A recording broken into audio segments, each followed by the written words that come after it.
Okay, welcome back to another episode of Shadows of Redemption, where the veil between reality and the Shadowfell grows ever thinner. I'm RKDM, your host and dungeon master for tonight's journey through the enigmatic fortress of memories. Caitlin is back with us tonight, reprising her role in this dark and mysterious twisted tale. Will Milford Brixton and the Shadakai companions finally make it to the Raven Queen? And if they do, what then? What secrets will be revealed and what trials must they overcome in this fortress built from the very fabric of memories and emotions? Tonight's episode promises to delve deeper into the mysteries of the Shadowfell as our adventurers navigate a labyrinth of their past, present, and potential futures. Each step they take brings them closer to the Raven Queen, but also to the haunting echoes of their own lives. The stakes are high, and the shadows beckon. Before we dive into tonight's story, however, there are a few special notes for the audience. Tomorrow, I'll be interviewing Matthew Perkins live at 2 p.m. plus 12 UTC time. Don't miss the chance to get insights from one of the creative minds in the world of tabletop gaming. And mark your calendars for the 25th of September when I will be interviewing Luke Gygax on Dungeon Studios' chat show The Game. So grab your dice, steady your nerves, and prepare to face the unknown. The adventure awaits, and every choice could be a turning point in this quest for redemption. Now, let's roll.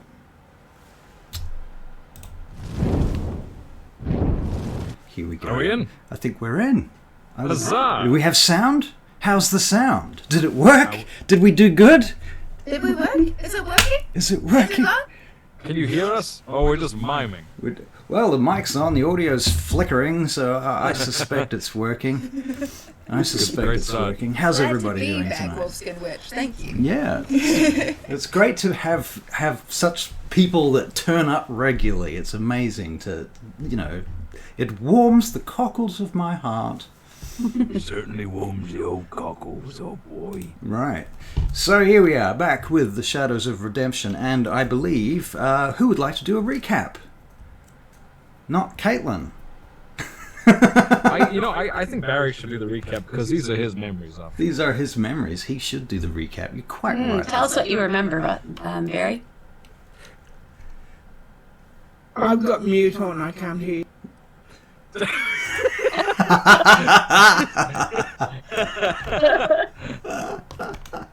No, that's the funniest thing I've heard all day. That was the most succinct no I've heard in a while. Right. That was Barry saying, well, you know what he was saying. Go on, Barry, give it a try. He's just refusing. He's eating. He's literally eating. He's just like, not going to do it. Or, I think he's... I'll do it. Go on, Michael. Give us a go. Give it a crack. Next time you're regaling us what you remember, Barry. But last time, what happened was we thrust Milford Brixton back into one of his old memories. He wound up in front of a whorehouse of no apparent name. He snuck in after a few, very convincing checks from a young man into the brothel.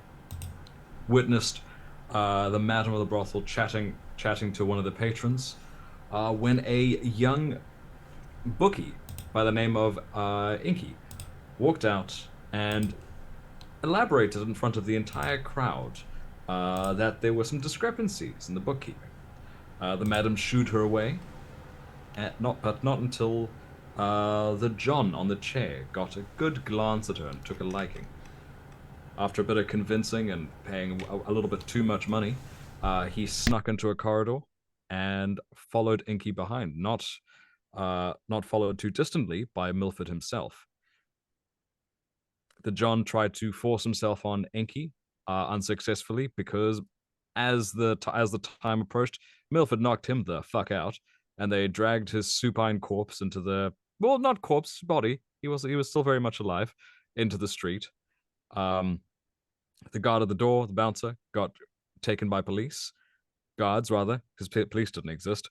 Guards, and Milford broke back into the brothel to have a chat to Inky, who talked about the discrepancy, a whole bunch of girls going missing, only to be interrupted by the madam herself, who laid several very unveiled threats upon Blinky's person. The next memory was Milford being assailing a caravan under guerrilla warfare and being assaulted by two of his previous mentors who almost killed him, but Milford proved to be too daring, trained far too well, and managed to bring them both down. And now he is gradually becoming a bit more aware of the roles that he's played in other people's lives and the weight of responsibility left upon him. That was amazing. Thank you so It much. was. Yeah. Does anyone in the audience have anything that they remember they would like to add to the story at this point? If you do, stick it in the chat. All right. So, last I recall, you guys were you just returned from the last memory, and Milford had been spat out from the pool of redemption, essentially. Thrown back into his body, stumbled back a few feet. The rest of you were sort of standing around, barring Caitlin. You're not there at this point. And again, as you begin to come to, Milford Brixton, you hear this sort of laughing in the distance, echoing across the way. You can make perception checks again if you like. I say again, this is the first time tonight. First dice roll for the evening.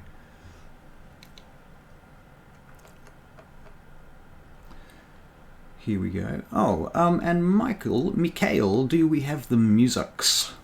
Yes, I'm playing something now.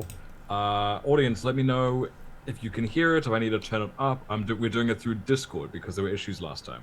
Yeah. Yep. Huzzah. Huzzah. I do not hear the music as of yet, but however, we will continue with the story nonetheless. What are we rolling for our perception checks? We are rolling for our perception checks. Oui. Isolde got a 15. A 15 for Isolde. Very good, Isolde. Oh. You are aware that there is the laughing coming from up the hallway, across the way from you, behind the pillars. Rook got a 26. He is also aware, and maybe he saw a flash of a small hand like a child or something.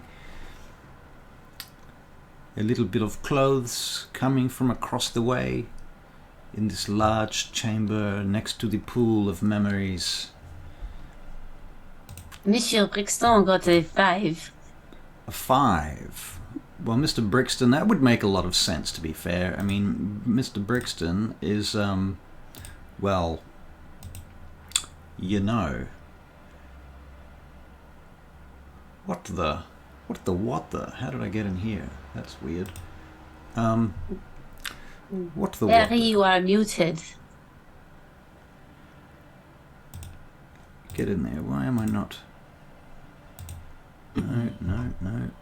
I'm trying to watch Michael's stream. I am watching the stream. Well, where is it? Where is it? Ah, it is over here. I see now. Haha. Okay, but there's still no music, Michael. Just saying. That is very strange because it's being played. It's being played. You don't know why. Yeah. Is it got to do with the layers of windows, something like that? Very doubtful. It's just the one. It's just the one window. I mean, there's 4 of them, but it's just it's still playing. It shouldn't be too different to what I was doing with Soundscape. Sirenscape. Oh well, that's all right. Okay, welcome people. We're the Vaingate Chronicles, pretending to be different characters, except for Barry, who's playing a dead character that's come back alive in the Shadowfell, basically. So this is all really a story arc designed to give us an excuse to bring back a player character that was dead, if they can succeed at this.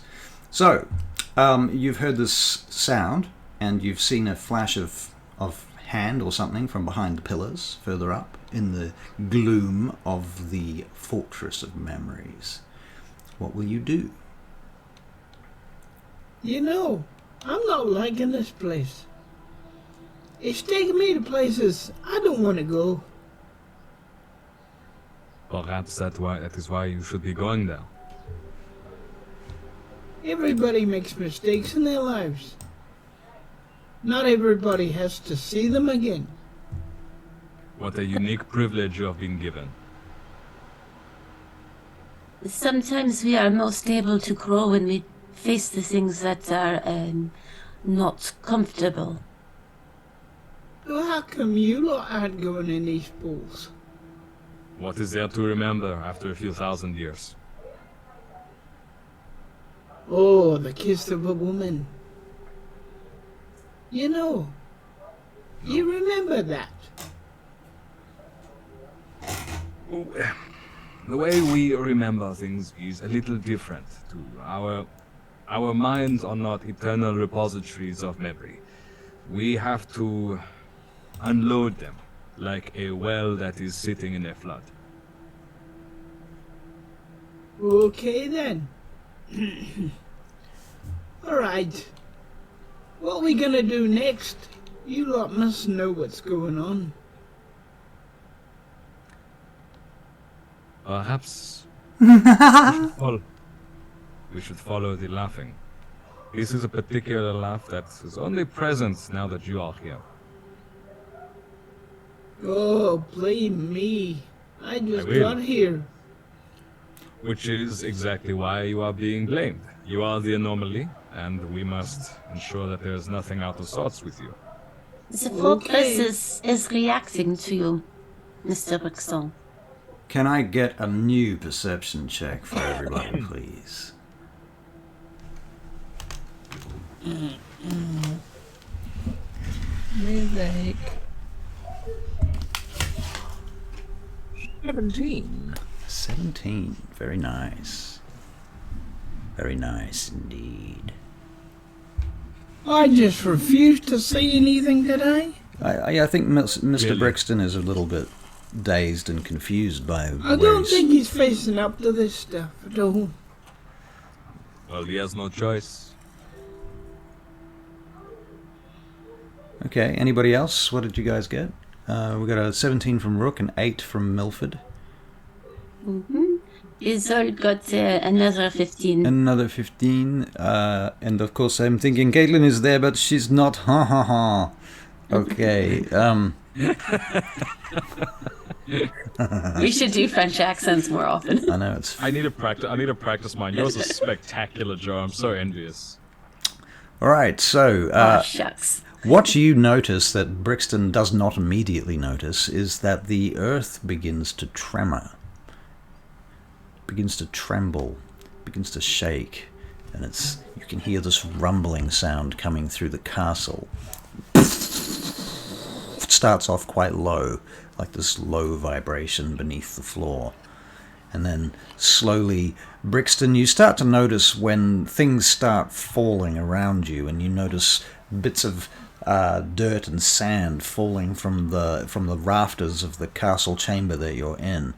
And dust begins to fill up in the air, and then it gets louder now. It's starting to really take off. Alright. I'm gonna Dix and dodge, I think.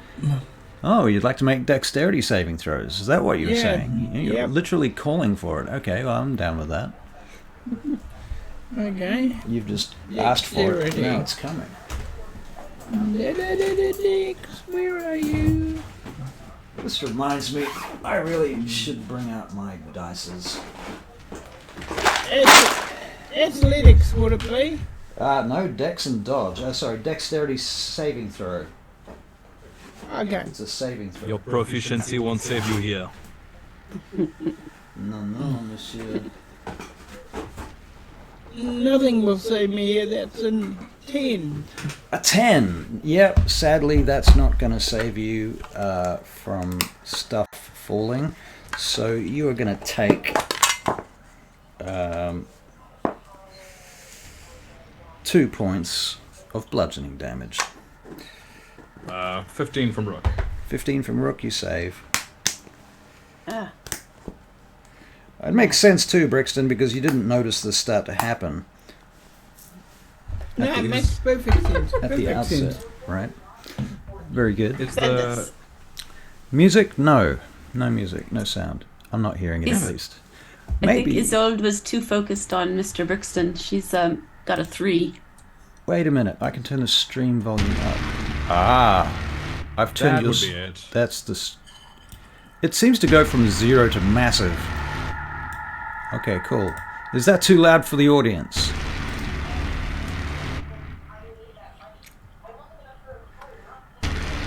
Alright, so...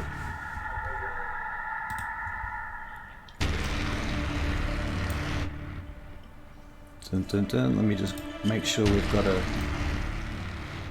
reasonable amount of There's sound. like a half-second delay between what I'm hearing and what's coming through on your end. Right, that would be about right. Okay, cool. We have musics. I'm very pleased. A little on the loud side, that's better. Cool, cool. Cool, All thank right. you, Wolfskin Witch. Thank you, yes. All right, so, Brixton, you've taken a couple of points of damage as the castle begins to tremble and tremor around you, and the pillars begin to collapse. Pieces of the roof begin to fall now. Huge pieces start falling and collapsing around you. And then you feel the floor begin to rip apart. Oh, that can't be good! You're experiencing... yeah? So are we all falling? You are. You can make a dexterity saving throw. I don't think... I think Rook's got a lot of complex things going in his mind right now because this hasn't happened until Brixton came here. But he's here for a reason, and as much as Rook wants to punish him and blame him for this, Yeah. he is part of a greater plan. So what Rook's going to do is as he starts... He's going to let himself fall. And Alright. as he starts falling, Yeah. he is going to... Actually, no. First, can I make a dex saving throw, and then depending on what I do, will decide what I do there. Sure. Okay. Let's do it that way. Everybody makes a sorry. dex save. Okay. Another one? Yep. Okay. A new Sorry, dexterity guys. saving throw. 16 for Rook. 16 for Rook. A 16 9. for Rook. 12 Alright. for Brixton, I think it was. 12 for Brixton. Okay. So Brixton, that was your previous save, though, wasn't it? Or did you roll? Did you roll a new one? Who's put up game log? Sorry, that was me. I'm having some issues with my game log. Okay. Alright, I think it was a 12, I don't know. Okay, we'll call it a 12. In which case, basically, you managed to grab on to a piece of falling floor that you're holding on to, and between the cracks of the floor, you can see darkness that seems almost infinite. You can see shapes in it in the distance, as chunks of castle fly off in various directions, and you feel like you're being thrown through interdimensional space. Okay. This whole place is tumbling, and as you're tumbling,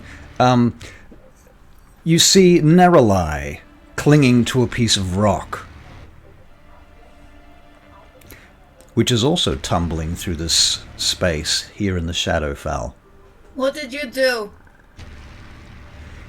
And at this point, Neralai's probably screaming that in order for you to hear her. There's air rushing past you, or whatever passes for air in this kind of space. It was Rook! I did not say it was your fault. Rook, what did you do? Is Rook falling through as well, or is he Yeah. clinging to something? Rook, what did you get? I got a 16. 16? Well, yes, you're clinging to something. You're not tumbling by yourself in the air.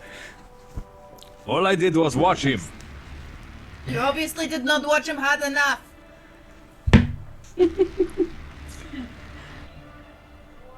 What is Isolde doing? What was her saving throw? Isolde got a 9, so she is also tumbling. Oh, she is tumbling without anything to hold on to. Mm-hmm. Right, okay, very well.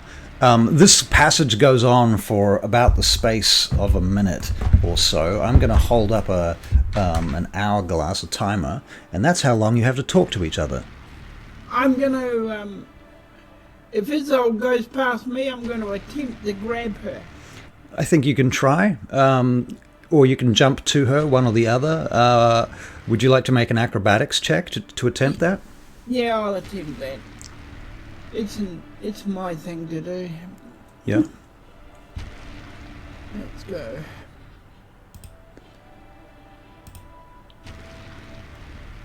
Nerolai, are you well? 23. Well, I look All right. like I'm well. You do. You jump I'm over to falling. Isolde. Yep. I grab her on the way through, you know. Alright. By an arm? So Yeah. Yeah. so we've got like linked arms now? Yep. Excellent. Thank you, Mr. Brixton. You need a lift, do you? I'm going your way, apparently. Absolutely. Let's see if we can get the other one.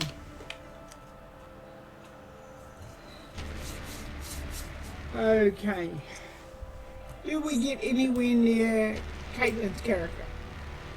Do you get anywhere near Caitlin's character? Well, you can make another kind of... I think there's another acrobatics check to sort of try and steer your falling piece of rock in that direction. Okay. I'm also going to get an initiative check from you. Okay. Can I help him? Which one would you like first? I don't care. Well, let's do initiative, because I've got to see what I'm hitting. Yep. Initiative. While Barry's doing that, I think Rook might try to go and get closer to Nerolai then. He'll angle himself, steer towards her, because he's actually surprisingly used to flying. That's perception, eh? What, initiative? Yeah. No, it's an initiative. I know what you mean, initiative. Sorry, I'm in the wrong world. What's the we light go. level in this area? The light Is it level. bright? Is it shadowy? It's very dark. Very dark? You mean I'm you've gonna got use- you've got night vision, right? Yes, I also have Nine, a no. thing called Steps of Night. As a bonus action, when you are in dim light or darkness, you can magically give yourself a flying speed equal to your walking speed for 1 minute. You can do this 4 times. So I'm going to use one of my Steps of Night and just sort of stand up off the rock that I'm thinking and just like slowly cross my arms, watching as they're trying to stare to me, and just slowly descend with them, just shaking my head. Okay. Oh, you are fine. Rook's gonna use Rising Tide, and as he falls, he's gonna also do a cool thing, and his flock of ravens is gonna fly around him, and he's also gonna descend slowly with them. All right. As you're descending, you can hear this flapping sound and this buzzing noise droning in towards you, coming from various directions at once.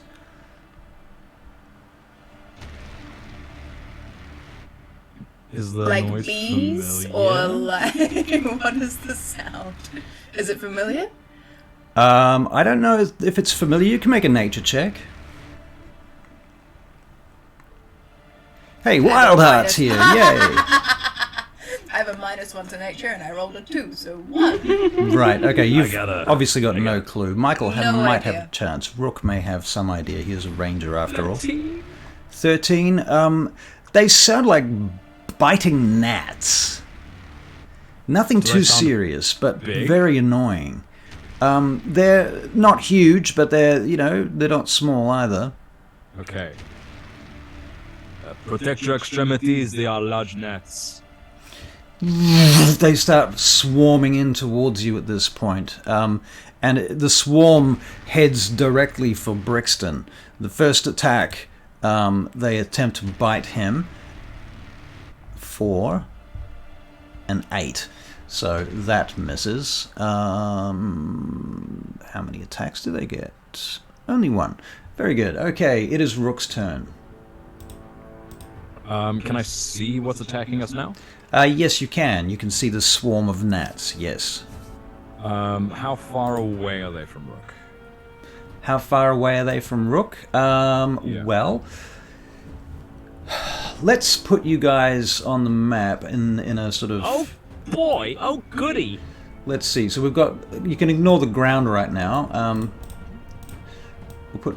Why are you guys all connected? You're in some sort of groupity group thing. How do I break this group? Don't break our group, please, Russell. It's all we have. Here we go. Okay, Isolde, I'm putting you over here with Brixton. Rook, you can be here. Neroli, you're kind of over here, and the gnats are here. Okay. Rook is going to pull out his crossbow and he's going to take 3 shots in their direction. All right. First shot. Yeah. That there is a 25 to hit. 25. Well, yes, that certainly hits. Imagine if it didn't, though. No, I don't want to imagine that. Very dexterous gnats. Yeah, right. That there is a 7, and as he fires, he's also going to use his what are they called? Gonna use his swarm to do an extra d6 damage to them as well. His own swarm. Swarm on swarm action. Okay. Swarm on swarm action. All right. So he's as he fires, like a small contingent of ravens flies out with his bolt, and like they take 2 points of piercing damage out from the swarm of gnats. Second shot. 2 piercing. All right. Second shot is for a 16 damage. 16 damage. Okay. Oh, sorry, 16 to hit. I apologize. 16 to hit. I was gonna say that was fast. That's, You that's must a have lot rolled. for a crossbow. Figured you rolled like a 24 or something, and you were just like, yeah, I'm just going to assume I hit. Does 16 hit? 16 does hit. Huzzah! Yeah. And then that there is a piercing damage with my crossbow, and lastly, last attack. Sorry, how much damage on the crossbow? 8. Hold on. Yeah. 8 plus 11 is 19, right? Yes. Okay. So 9 plus 8, that is 17. And that 2 plus that's 11 to hit. It's 11 to hit. Okay. All right. So it's not 19. Does that hit? It's 11. Does 11 hit? No, it does not. Okay, so he's just done the previous 2 things. Okay. Very good. So you've taken out quite a lot of the swarm, actually, with those attacks. Because you're using ravens to attack, right? A swarm of ravens. He's fired 2 bolts, and like I probably about 2 ravens have flown out with them and have just coalesced and taken bites out of these guys. Right. I'm thinking they're sort of biting like several of them in a gulp at a time. Yeah. So yeah. Okay. Cool. So that's your turn, is it? Yep. All right, Mr. Brixton, you're being swarmed by gnats. They're coming in from all sides, biting at you, chomping on you, bleeding you. Yay, I'm gonna get my sword out. Mm-hmm. One sword. All right. You know, I need to hold on. Yep. Yes, and I'm gonna attack. All right, roll to hit. Okay, I will in a moment. It's as soon as I find all my blooming swords. Okay. Here we go. Swords. Swords. It's just, no, that's not them. Where the heck is it gone? Hang on. Sorry. I'm having a little bit of trouble. Okay. Oh, there they are. There they are. Okay. Here we go. Oh, come on.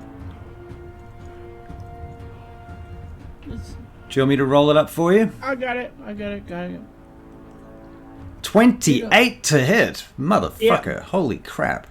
Okay, you hit. It is a hit, a very palpable hit. Yep. Very well. Okay, so you strike the swarm. Let's have some damage. Yep. Damage. Yep. Do a John DiMaggio. 8. 8 points of damage. Okay, nice. So -8. Okay. Done. Cool. Okay, so who's next? Is that you've got another attack, I assume, Milford? No, I'm only using one sword because I got to hold on with the other. Right. Okay. Okay. And you don't have 2 attacks per turn with Milford Brixton, do you? I do when I'm not holding on to something with my other hand. He's just a wee rogue. He can't hit more than once. I'm just going to double check on this because, it might be that you get like 3 attacks, actually, depending on the situation. So I'm just going to check on your character sheet and make sure, because I'd hate you to lose out on an attack that you had if you didn't get to have it. You know what I mean? Like that might not be very nice. Alright, here's your character sheet, and we're looking at that there in the window. Isn't that interesting? Okay, so actions, 1 attack action per turn. Yeah, pretty much what we thought. Okay, never mind. Alright, so Mr. Brixton, that's your turn. Pretty much over. Yep. We're moving on to Isolde. You are on mute. Isolde. Well, yes, I am. Isolde is going to use her staff of swarming insects to create a giant gnat, if you will allow it. To create a giant gnat. Okay, very good. Gnat on gnat action. Alright, so there's gnats it will and take gnats. 10 gnats, yeah. And that's not on that. I sure hope you get a nat 20. Ah, hilarious. Zing. Very good, Michael. Very good. Well done. Alright, cool. So, that is you're attacking, you're making an attack roll with that? It's a staff, right? So she can transform up to 10 insects into a giant version of their natural form. The insects that are mentioned are centipedes, spiders, wasps, or scorpion. Okay. And it says your GM might allow you to choose a different target. So I figure maybe I can transform some gnats. Naturally. Okay, yeah, you can transform gnats, but what are you transforming them into? Into a giant gnat. Into a giant gnat. I don't think you can transform them all into a giant gnat. You can transform one into a scorpion. Ah. Oh, really? That's it. How many? Where is this? I need a link to this description. Should I copy and paste it for you? Yeah, just drop it in the game log if you want, or into the Zoom chat, or into the Twitch chat even. I can't seem to highlight it in above. Okay, so this is in above. Is this in your character? Is it? Okay, well I'll just open your character sheet. That will be easy enough. Excellent. Open character sheet. Here we go. So the spell's called Giant Insect. Okay, spells. What level is it? It's a 4th level transmutation. 4th level transmutation. Okay, giant insect. Alright, so you transform up to 10 centipedes, 3 spiders, 5 wasps, or 1 scorpion within range into giant versions of their natural forms. Okay. Well, I would let you, because it says 10 centipedes. Centipedes are about the size that we're talking about. So yeah, you can turn 10 gnats into giant gnats. Are you sure you want to do that, though? I actually thought that it took 10 to make one giant one. This is how I thought it meant. No, I only want one, I think. Well, it says giant versions of their natural forms. So and they'll obey me. That says plural. Oh, they will obey you. Okay. Let's keep reading. Okay. Each creature obeys your verbal commands and in... okay, yes, all right. This is a genius idea. I love it. Okay, cool. So you are going to turn 10 of them into giant gnats. And pop, pop, pop, pop, pop. They start polymorphing essentially into much bigger versions of themselves, and their wings sprout out. They don't just pop into existence. They sort of transform in parts and sections, exploding from themselves, so to speak, which is quite disturbing to watch as they kind of pulp up and then burst into big giant sizes. And for a moment, as they're transforming, they're not very aerodynamic, so they kind of fall somewhat too. But you two are falling, so that they still remain about the same height. You're all at terminal velocity right now. And now that they've been transformed, you are able to command them on your... I suppose you can do it on your turn. But gnats babies, come and save us. And Milford and I will jump on a gnat. Wow. Okay, you caught me by surprise. Awesome. So you guys jump on giant gnats. Caitlin, what are you doing? Are they still bad gnats that are attacking Milford, or are they all good now? There are 10 left. 10 left, and they can see them? You can see them, yes. Okay.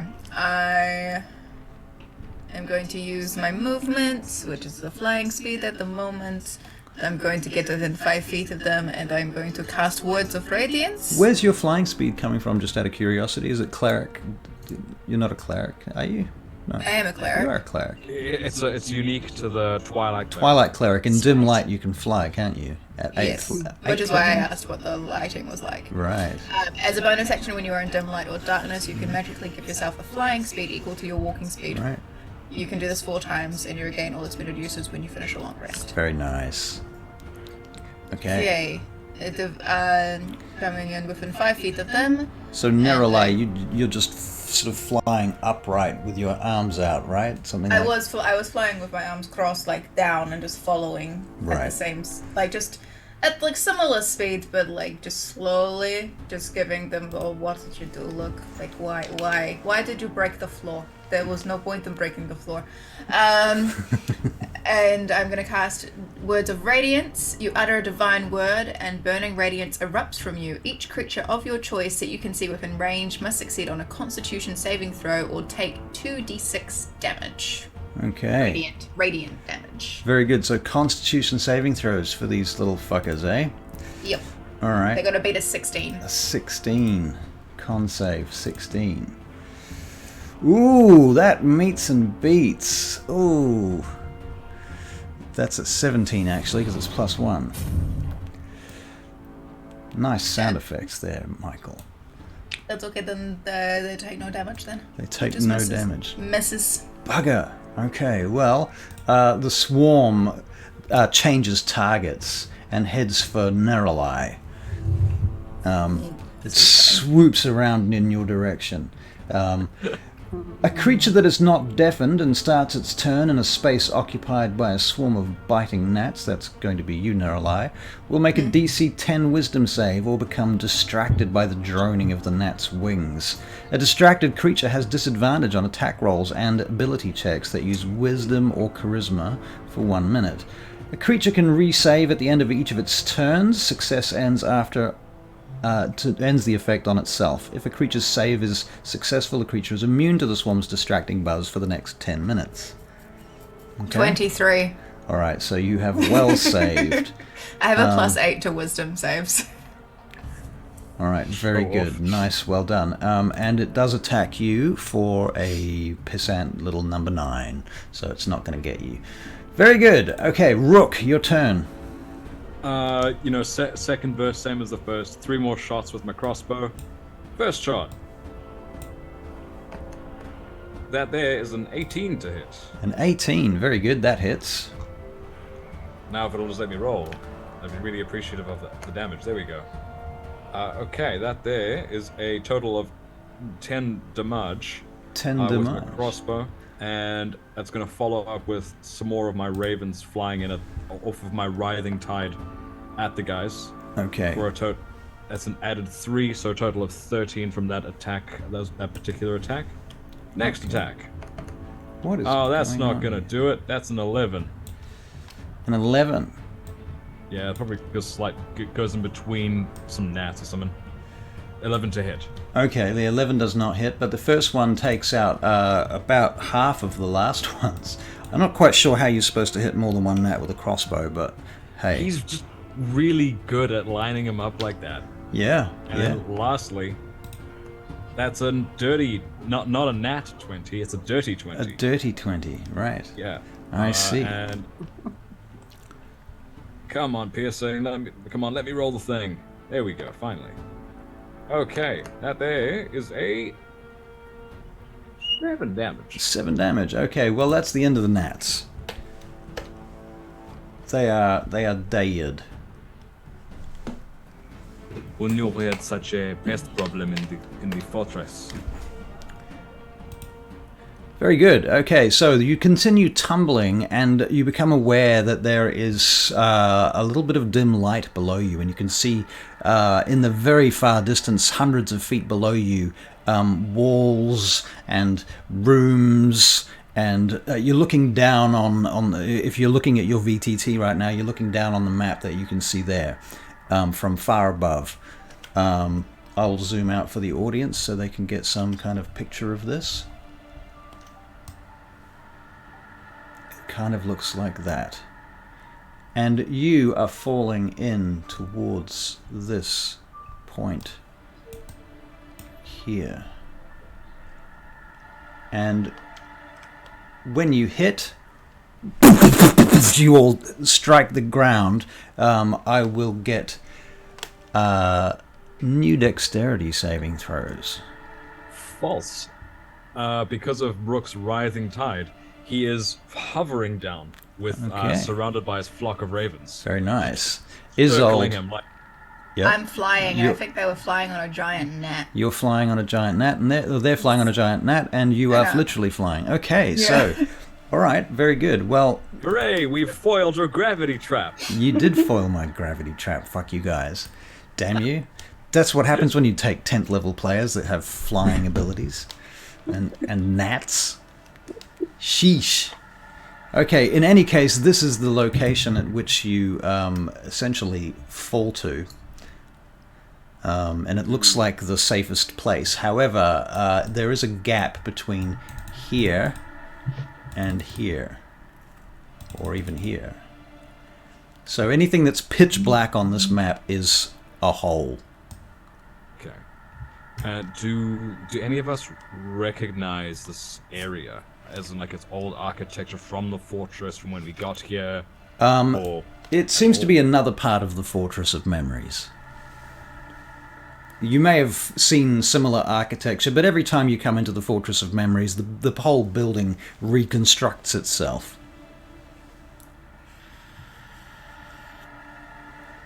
For a Fortress of Memories, it obviously does not like to be remembered. It seems to be changing Ever itself was. based on your kind of memory updates, so to speak. We cannot be... The fortress cannot be held responsible for how it changes. It is simply accommodating the memories of several hundred of us. And I can hold an inanimate object accountable if I would like to hold an inanimate object Oh, accountable. Caitlin, there is a thing we didn't talk about. The thing that we didn't talk about is that you died, and thusly, Yes. you don't remember the last 100 years. Oh, okay. But I've been here before. I'm relatively old. You probably know Rook and Isolde, and you can kind of guess what's going on, but you might not really know the specifics of the last 100 years. Okay, Which is a drop in the bucket for you, really, but still. that's fine. I don't know what's happening. I never know what's happening. As Rook uses his writhing tide to flutter over the rocks and onto the platform, he's gonna yell out to Neroli, what do you remember last? You were killed by a deep crow. I was killed by a deep crow. A deep crow about 5 hours ago. What year is it? He says the accurate year. Right. Fair I don't know enough. what year it is for us. I've been asleep longer than I thought. It is. She says yeah. For me. Okay. So we are ferrying this mortal to the Raven Queen for a purpose unknown to us. He is mortal. Mortal adjacent. Why? What we... I wish I knew. Take it on faith. You take a lot on faith. We have in premonition that perhaps the Raven Queen wants this one. Okay. Excuse me, when you say once, what do you mean once? Yeah, Not she in the has kind of a sense. she has a use for you. She doesn't want to fuck you, don't worry. As far as we know, anyway. It's been a while You since she took just a are like- lover. I'm not sure I'd be too averse to that, but you know, looks like your maid hasn't come in lately then. What is a maid? Oh, are you telling me she's forgotten everything? No, she's. Regenerating. Do you remember what I told you earlier about how we were not eternal repositories for memories? Ah, okay. Our memories are stored in crystals with the Raven Queen. So Okay. we return to her every century or so to deposit our memories within the crystal. Oh, okay. Okay. All right. Where do we go to from here? Forward, the only way. You notice there's a big gap there. You're riding a net. How long does this day being this size? That is a good question. I've no idea. I've never had occasion to do this before. Is it concentration or is it just... Up to 10 minutes. There we go. There we go. Yeah. We've got time. Okay, quick, let's go over then. Okay, 10 minutes now then. I wish I had an hourglass, you know. Okay, let's go. We coming over to you. Now, Feel free to go your own way. before we continue, let's roll for initiative. This is our house. Why is it so dangerous? 9. A 9? What? My initiative is shitty. Everything else is good. Balance. 16. Clerics do be that way. Yeah. Initiative 25. 15. 60. 16, okay. It's all going in there, I think, by itself. That's nice. I like boy. D&D Beyond. It does good. Should we all be over here with Rook? If you so choose. I say, why not? Let's go over by Rook, you know. It's a party over here. Everybody come join me in the desiccated hallway. All right. Okay. Let's keep going then. Rook, We? you are the master of direction. Lead the way. Well, considering that the hallway is straight, I, with my educated guess, would say this way. See, I always knew you were intelligent. I do not know what, if you are trying to make another joke or not, but it is not, funny. Do you know what funny is? You tried to show us earlier, but it was only when you fell on your face that we really saw the light of humor. Well, I'm glad to be of service to the lot here, you know. I'm sure you will prove your worth sooner rather than later. Okay. Have you noticed any commonalities in the memories that the fortress has been showing you? Well, now you're getting complicated. Okay, all right. No. No, not at all. I mean, I don't jump around strange buildings like this. The I don't- fortress has been showing him memories. While we were waiting for you to regenerate, he was having a sojourn to his memories. Oh, Some better than others, most tragic. tragic. Tajik. A standard mortal life. What do you Interesting. mean a standard mortal life? There's nothing standard about me.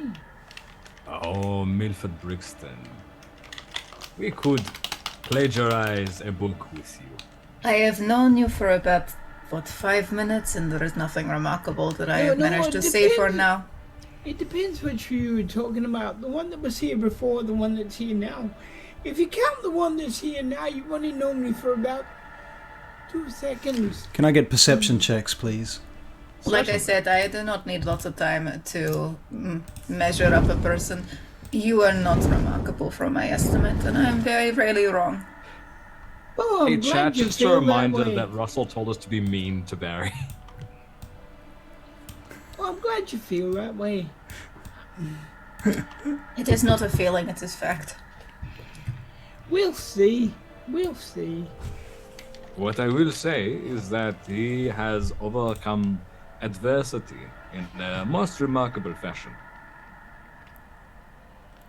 What he said. Okay, let's go. What's up ahead? Have you seen anything yet? To answer his question, Rook got a 22 on his perception. Okay, 22 on your perception. Milford got a 25 on initiative. I don't know what that was from a while ago, I guess. Isolde Isolde- 17, Rook 22, Neralai 11. Milford, you're rolling perception. Perception. Yep. Perception. And what if I don't? You know, You Well, will remain ignorant. yes, basically. when I die, I won't know about it. You remember the last one quite well. Oops, I keep clicking the wrong button. Forgive me. Yeah, you and me 16. both, my guy. 16. 16? Yep. Okay, well, you hear this kind of sound coming from around the corner and up the hallway. You can smell the smell of death, but then this place is permeated with it. And you can feel this sort of sensation of being kind of a depressing sense coming from everywhere around you that's sort of dulling your emotions and filling you with dread. There's something like a frustrated horse in front of us, I think. I've only ever known frustrated horses. They are strange animals. I don't know. What can we see anything ahead of us just yet, or not so much? How far can you see, Rook? Oh, you just flew off the map. That's very. He's done it again. I have 300 feet of dark vision. Yeah, Neralai's got shitloads, an unnecessary amount of dark vision. Neralai, you can see a group of creatures moving down this hallway over here. Did I recognize the creatures? You do somewhat. They appear to be various types of sorrow sworn. Oh god, we got the swarm. Sorrow swarms! Well, these are sorrow swans. Swarm of sorrow sworn. Sworn to sorrow, but there is a swarm of the sorrow sworn. So Yes, exactly. That's what I said. I Yeah. don't know what you're talking about. right. What the heck are they then? They would be Your very worst depressing things. Your worst impulse. Oh, you mean like you? Okay. Okay. I'm getting my bow ready, put an arrow, notch an arrow on it. Why is that giving me the wrong? Are we sure the Raven Queen needs him, or can I snap his neck? We got You the can vision try, for a darling, reason. you can try. There is no try, there is only do. Oh, not in your case, love. Oh my god! Why is this not opening for me? Would we have faced these ones before, or these kinds of the creatures before, Russell? The ones that you're looking at right now appear to be some of the ones that you've faced before. Yes.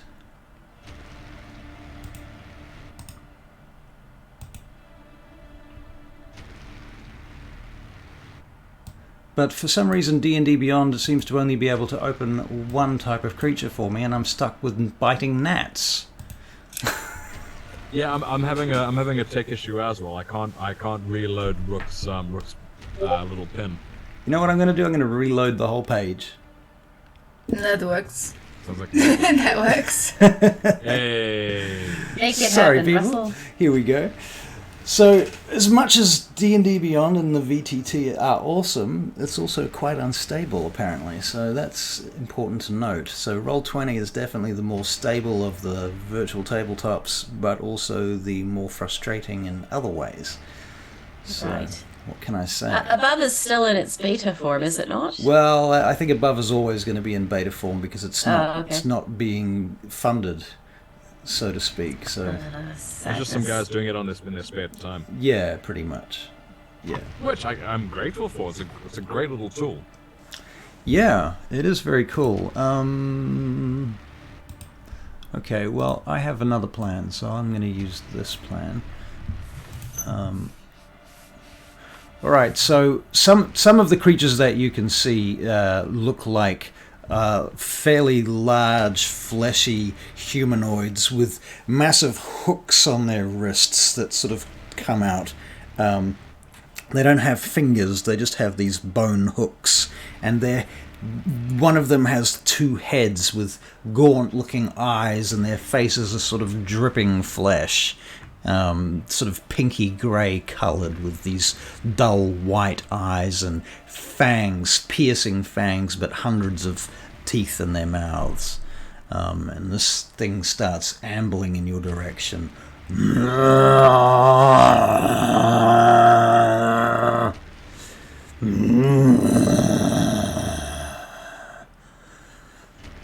I think it likes you. You should give it a kiss.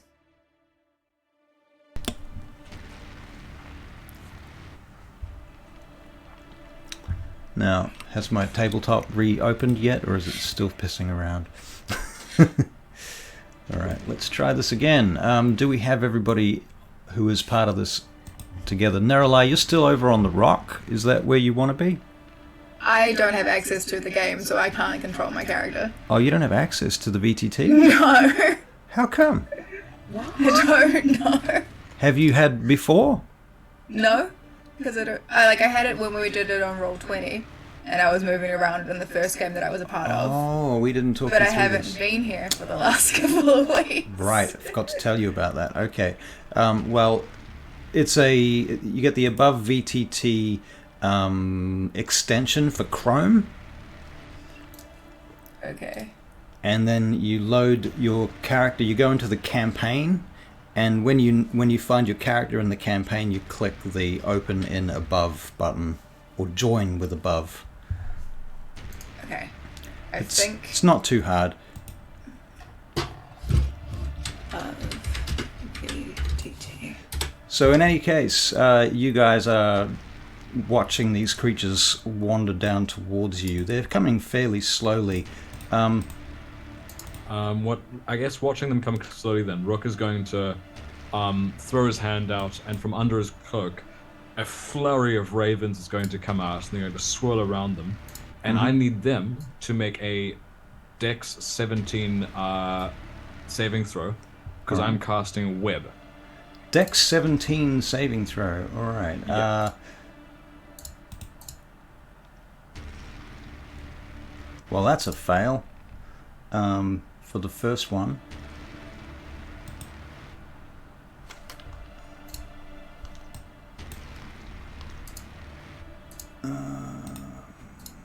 Those guys are all the same.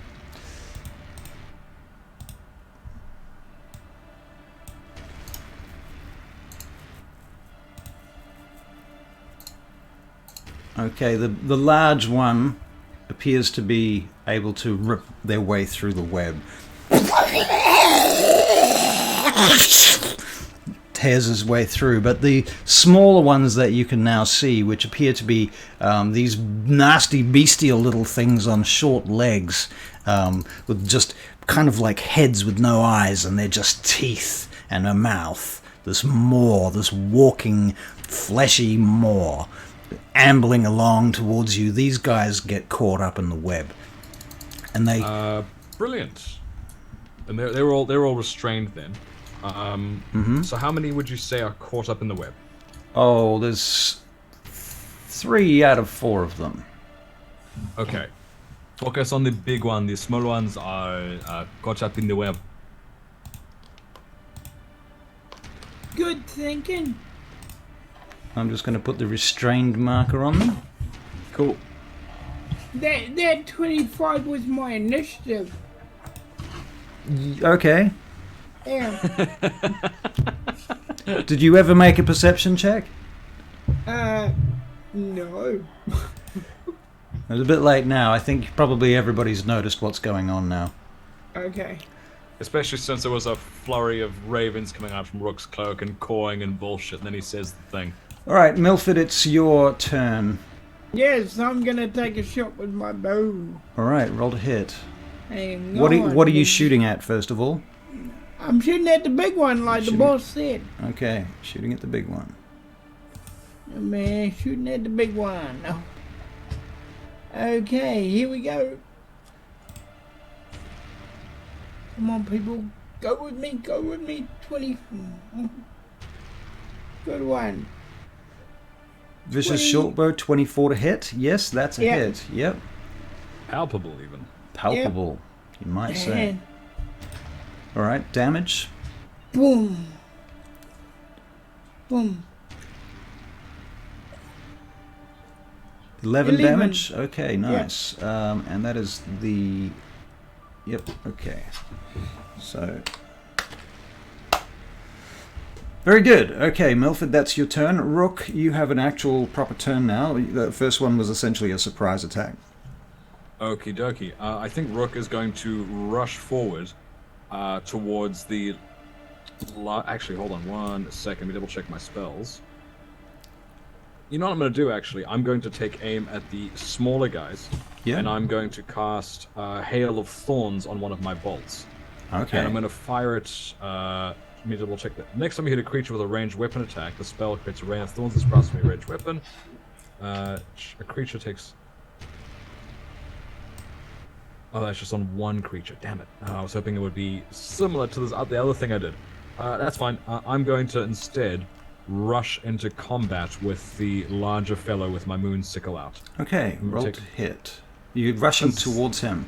So he's kind of at the back of the group. Oh, okay. Then I guess he's just going to... This is him here. Then I guess he's firing at him with his crossbow. That makes my 16 a 15. Okay. Alright, so 15 to hit? Yep, for that first attack. That actually hits. Brilliant. And that there is a 9 damage. And what I'd like to do is, as the bolt hits him, Yep. all of my just a cacophony of ravens is going to fly into him. And I need him to make, yeah, just exactly like that. And I need him to make a DC 15 strength saving throw, or be moved 15 feet into the webbing. Alright. He fails. So he's just pushed back into the webbing. Another DC 17 dex saving throw for that. Okay. He fails. 8. So Mans is now restrained. I believe restrained gives me advantage? I think so, but I'm gonna add the restrained condition to him. So another shot with my crossbow at the large guy. You're not gonna fucking believe it. I got a 2 and a 1. Oh my god. Restrained. Roll. And my last attack, because crossbow expert, I get 3 attacks with my crossbow. Alright. Last attack is a 27 to hit. 27 to hit. Well, I think that might hit. Imagine a world in which it didn't. I don't want to be part of that world. That is a 10 damage. So total damage this round is 19. Okay, so minus 10. Cool. Well done. Okay, that is Rook's turn. It is Isolde's turn. Just remember, everybody is restrained. You all have advantage against them. There's 1 here. There's 2 here that are not restrained. Oh no. All right. Two big ones that aren't restrained? No. No. Alright. Isolde will hit one of the ones that's not restrained with her Ray of Enfeeblement. All Oh right. no, she won't do that because she's got a Nat, which is a concentration spell. Sorry. You mean you can drop the gnat if you want to. We're standing on solid ground at the moment, so you're okay. True. It's probably been 10 minutes, hasn't it? Well, almost. You got a lot of time falling. Yeah. Yeah, she will do that. She'll hit it with the Hooray of Enfeeblement, which is a 2-hit roll. Okay. And this one's not restrained, right? So that's just a regular roll. You're aiming at an unrestrained one or a restrained one. It's simply up to that. Which one do you want to attack? One of the ones that's not restrained. Okay, cool. So we'll call it number 3. Number 3. All right, targeting number 3. Ray of It's a Enfeeblement, 17. 17, that hits. All right. So a black beam of enervating energy springs from Isolde's finger towards the creature. Yep. And it, on a hit, the target deals only half damage with weapon attacks that use strength until the spell ends. Okay. So he's now on, number 3's on half damage. Right, half damage is what you said. For strength. Yeah. Strength. Okay, so do I need to add a condition to him? I probably would just to keep track of it because it's a weird condition to keep in mind. Yeah. Conditions, and it's what's the name of this condition? Does it have one? Enfeebled? Enfeebled. Okay. I'm looking through the list. Oh no, I made that up. Sorry, it's from the Ray of Enfeeblement. Right. But enfeebled is good. Enfeebled it's is as good good. a name as any. All right, I'm going to put a green marker on him because that makes sense to me. So green for enfeebled. All right, very good. Okay, so Isolde, is that the end of your turn? That was a spell, so I can make a cantrip attack with Depending on... Sacred Flame. Okay, so was the spell an action? It was. And is- Oh wait, sorry. Yes, I'm sorry. I'm thinking of my bonus action. Yeah. Spiritual weapon. Sure. So yes, that was my action. That I was your apologize. action. Okay, so you still have a bonus action if you want to use it. Yes, but I don't think I have. I mean, if you have spiritual weapon, you could use that. Oh, but Ray of Enfeeblement is a spell, right? Yes. So I don't think I can because I can't do 2 spell attacks. You can do Right? a leveled spell and you can do a cantrip. Yeah. So I don't think I've got. I did a leveled spell already, Okay. so I can't do another leveled spell. Okay. Very good. In which case, it is Sorrow Sworn number 4's turn. Now, he is restrained, so he's going to make a saving throw, I assume? Yeah, I think it's another. What is it? Let me double check. Webs are flammable. Each creature starts to turn the webs at. On a failed save, the creature is restrained as long as it remains in the webs or until it breaks free. You can use this action to make a strength check against your spell save DC. If it succeeds, it is no longer restrained. So once it's caught, it makes a strength check against 17. Okay, so he's making a strength check against 17. Alright. Make sure I'm looking at the right stat block. And let's roll a d20. Oh, well, it's a natural 2, so there's not very much chance of that. Okay, that is his turn then, pretty much. I don't think he's got any... let me think about this. Right. So you're noticing that one of the creatures begins to stand up. It's restrained in the web, but as it stands up, you realize that it's this one only has one head, and it's another humanoid one amongst them, and it has these 4, 5 arms that come off its body, and each one ends in a long, piercing spike, and it's sort of like a spider as its arms unfold from behind it. it leans towards you, but it's still amongst the webbing, and it's slashing at it, trying to break itself free. Now, number We ate that. Yes. Alright, now it's next one.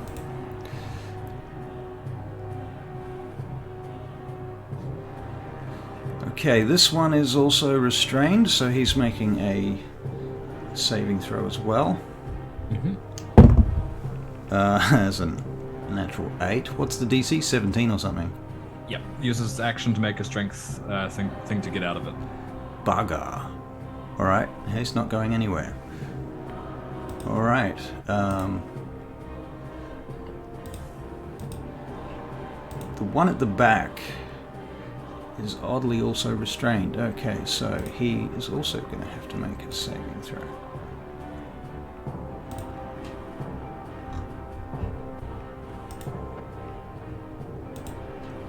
Okay, so he's...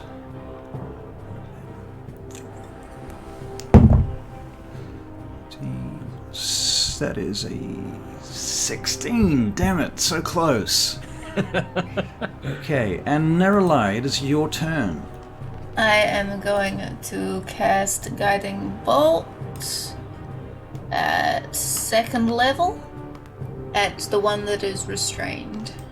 Alright, fair enough. Guiding Bolt, 2nd level, at the one that is restrained. Oh, hold on. Oh, so hold on. That's the damage. That's not the roll to hit. Right, sure. That is 25 to hit. 25 to hit. Okay, yes, that And hits. that is 23 to... Oh yeah, and 15 damage. 15 damage. Yeah, Okay, and which one was this? One of the restrained ones, I assume. correct. The one that's already taken damage, or a different one? The one that's already taken damage. Okay, so minus 15 to him. Okay. That's... As any of our party's pretty healthy. No one's really damaged. I don't think anyone's taken any damage yet, except for a little bit of falling. No, not even that. It was a gnat that hit Barry. Rook's got like an 85 out of 94. He's fine for the moment. Sweet as. That's my turn. Okay, key then. Alright. Alright, one of the little guys, the small, when I say small, I mean they're not tiny. They're just small, like the size of dogs. With these nasty maws on legs, essentially, with little claws and big bug eyes on the sides of their heads. Their mouths open up in a sort of circular fashion. And they start charging, but some of them are restrained. So let's see, who's this one? Yes, he is amongst the restrained. So he needs to break free. 17 DC, you say? Oh, that is a natural 4. And he has a negative modifier. So he's not going anywhere. Alright, next. Who's next? Okay. Another of the same. Oh my god, I can't roll above a 4. Okay. You know what? I'm not sorry about it. You're not New sorry. dice. Get rid of that dice. Get a new dice. No, Oh, keep using it. It's good for you. Oh yeah, it's good for me. Alright. Makes Rook look very competent. Now, this next creature rises up too, standing up to his full height on both legs, and appears to be a fully humanoid-sized creature.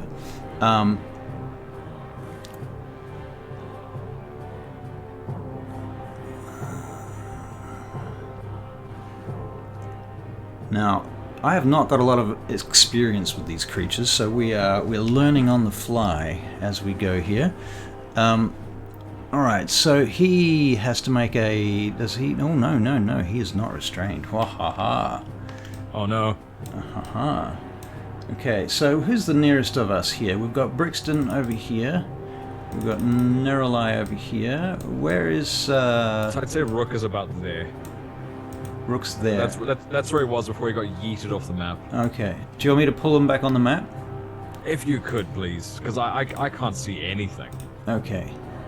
All right. I mean, I can see the ruins, but beyond that, nothing. I also can't see any tokens, so when I look on the stream, I don't know if anybody in the audience can see any of the tokens either. Yeah, audience. Yeah, I'm looking at the stream itself, and it's just a well of blackness.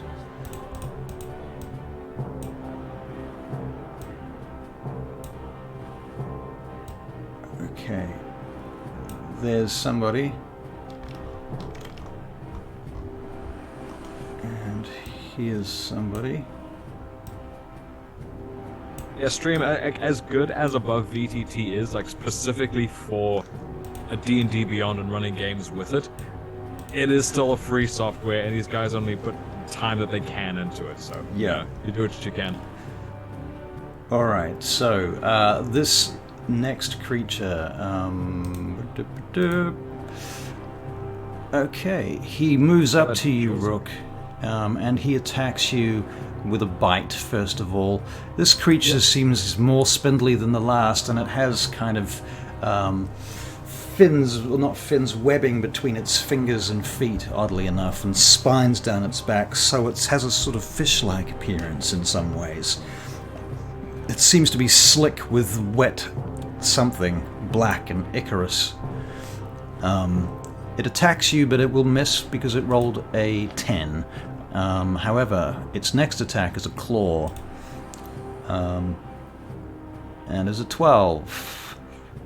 AC is 18. Alright, both attacks seem to have missed, and it is Milford Brixton's turn. Where is the Brixton? I'm gonna. I see hit you over the here. Big guy, like I was told. Alright, which big guy? There are a couple of them now. The one caught in the webbing. The one caught in the webbing? Alright, okay. You have got advantage that because restrained. Okay, so you have advantage to hit, Barry.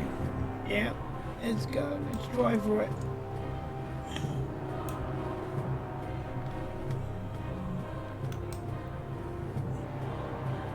Four, 14 won't do it, will it? 14 to hit that guy. Let me double check. 14 does not quite hit him. And that's with advantage, is it? Yeah. Yep, okay. Sadly, no, that's not going to make it, I'm afraid. Is that your only attack? It is, isn't it? Yeah, I think so. Yep. Yeah, Yep. okay. Rook, you are up next.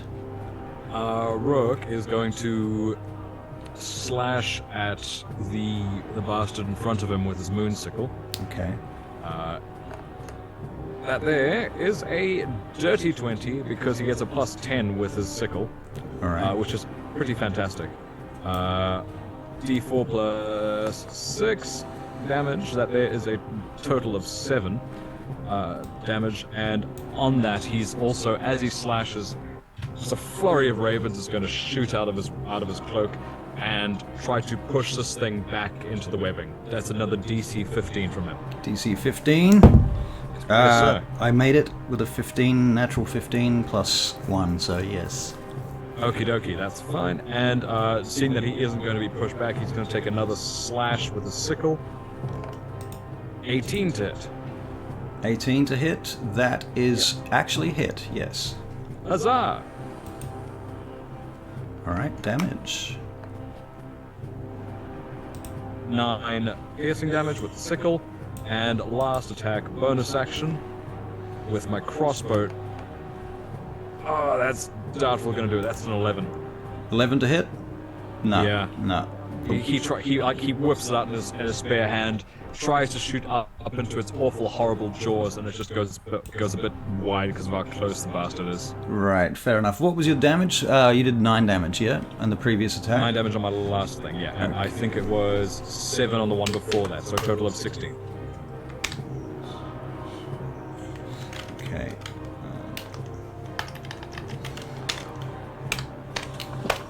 Okay, cool. Done.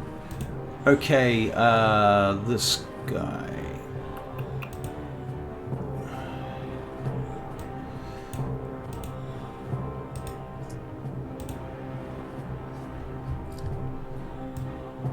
Okay, so the one with the arms sticking out at the sides, he is currently restrained, so he is going to try and break free of that.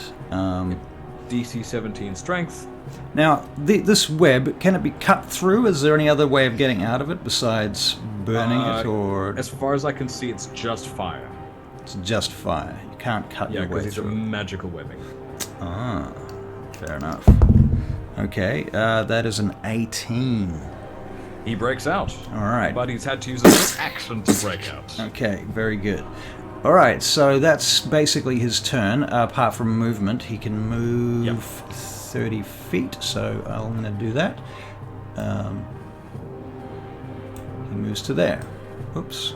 Let's put you guys on the map. Where are you? Where is everybody? Ah, there they are. Oh, that was dizzying.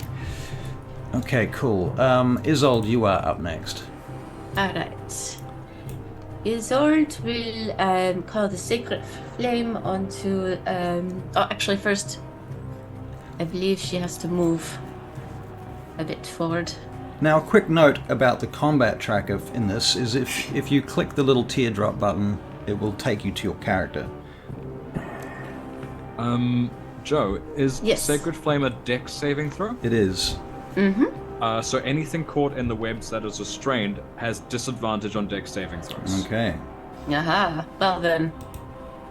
How far away is the webbing? From you...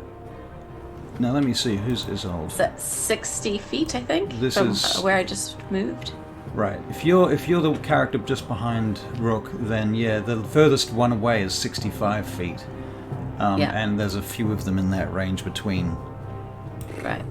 The one behind Rook is me. Isolde's a little bit further. He's out by Brook. She's out by Brixton. Oh, she's Oh, back by sorry, Brixton. I moved the wrong one. I apologize. No, that's alright. I would have been within 60 feet, so you're fine. So, I had to Caitlin, pass that you're box. in the VTT, are you? Yeah, I am now. Oh, nice. Cool bananas. All right, so yeah, Alright, this so- is 60 feet from Brixton is the first enemy. Right. Okay. So Isolde moves up and she's going to call down Sacred Flame on... how do I ping it? Yep, that worked. Whatever you did then. Yeah? Okay. Yep. On that guy. Does it? What happens when I double click on a token? Hold on, let me use the select tool. I'm just going to double It click. flashes. Oh, Yeah. brilliant. Nice. Here. Okay, cool. Good to know. We're learning, guys. We're learning as we go. Cool bananas. All right, so your sacred flaming. Sorry, which one was it again? The one that's This guy. restrained. That guy. Okay, cool. Let me open a stat block.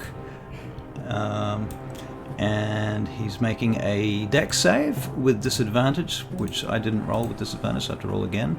But he rolled a 4 on his first attempt and an 18 on his second attempt, so that's a 4. So yeah, he takes damage. How much damage? How much damage? 10 damage. 10 damage. Sorry.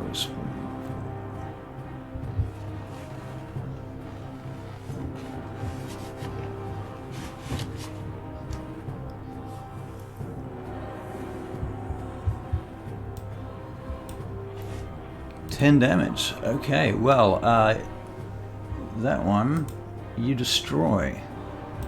Hell yeah. Burns up. He burns up. And he is gone. So yeah, okay. Richards. And then, if I can go after, open up my spiritual weapon, which is a spectral red war axe, Okay. It pops up. and it's gonna go after this guy. Okay. Alright. And I don't think he's not restrained or anything, right? That one is restrained. Oh, is he? Yep, so you have advantage on that. Well, Just, do you see the little green dots on them? Yes. That means they're restrained. okay, cool. That's a Oh, that one's not just 14 restrained, but hits. he's sick, actually, too. Ah. Enfeebled Isn't even. he? Oh, it's my enfeebled guys. That's sweet. I believe so. Does a 14 hit him? A 14, I don't think it does. Alright. Sadly, no, even though he's restrained. You did roll with advantage, right? I did, yes. Okay. So- Well, you rolled a 1 and a 6, so yeah, that's pretty sad. She's just poking him with it. Okay. Poke. All right, very good, Isolde. Thank you. That will be your turn, I suspect. Right, sir. All right. Wretched Sorrow Sworn 2. He needs to get out of the restraints. He's not going anywhere. Okay, he's just frustrated. Trying to get out.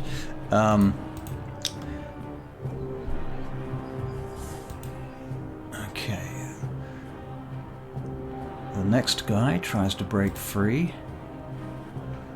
Ooh, 14 does not break free. Neroli. Neroli, it's my turn. Very good. He's still restrained. Yep. I would like to guiding bolt him again. Okay. At second level again. Third level. Go for a third level. Where is it? Is this one? That is a 20 to hit and 20 points of damage. Crikey. And that was which one was it? Guiding bolt. It was the one that. This one, I think. Okay. That guy's dead. Oh, that guy did. This one. This The one that was restrained. Okay. So number 3.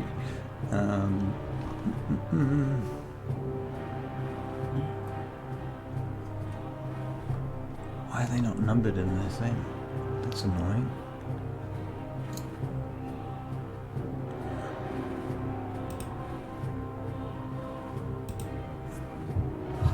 It's you. Here we go. Okay, so 20 points of damage to him. Correct. Alright, he is dead. You He destroy him. evaporates into blue sparks. Yes. Yes. Okay, Neroli, is that the end of your turn? It is. Alright. Zen, at that point, the walking mouths, the next one. Who is he? It is this one here, who is also restrained. Tries to break free and rolls a 17 naturally. Oh, but you know what? He has -2.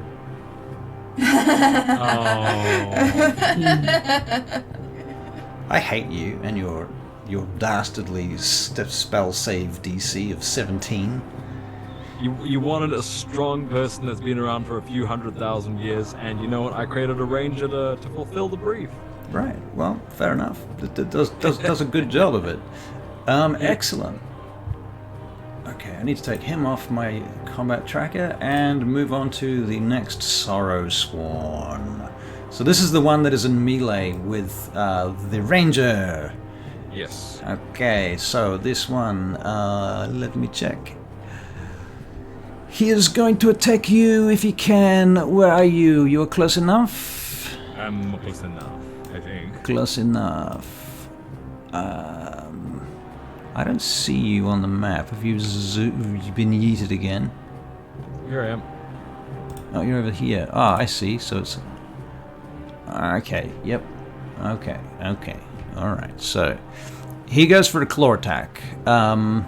He's not under any conditions right now as far as I'm aware, no?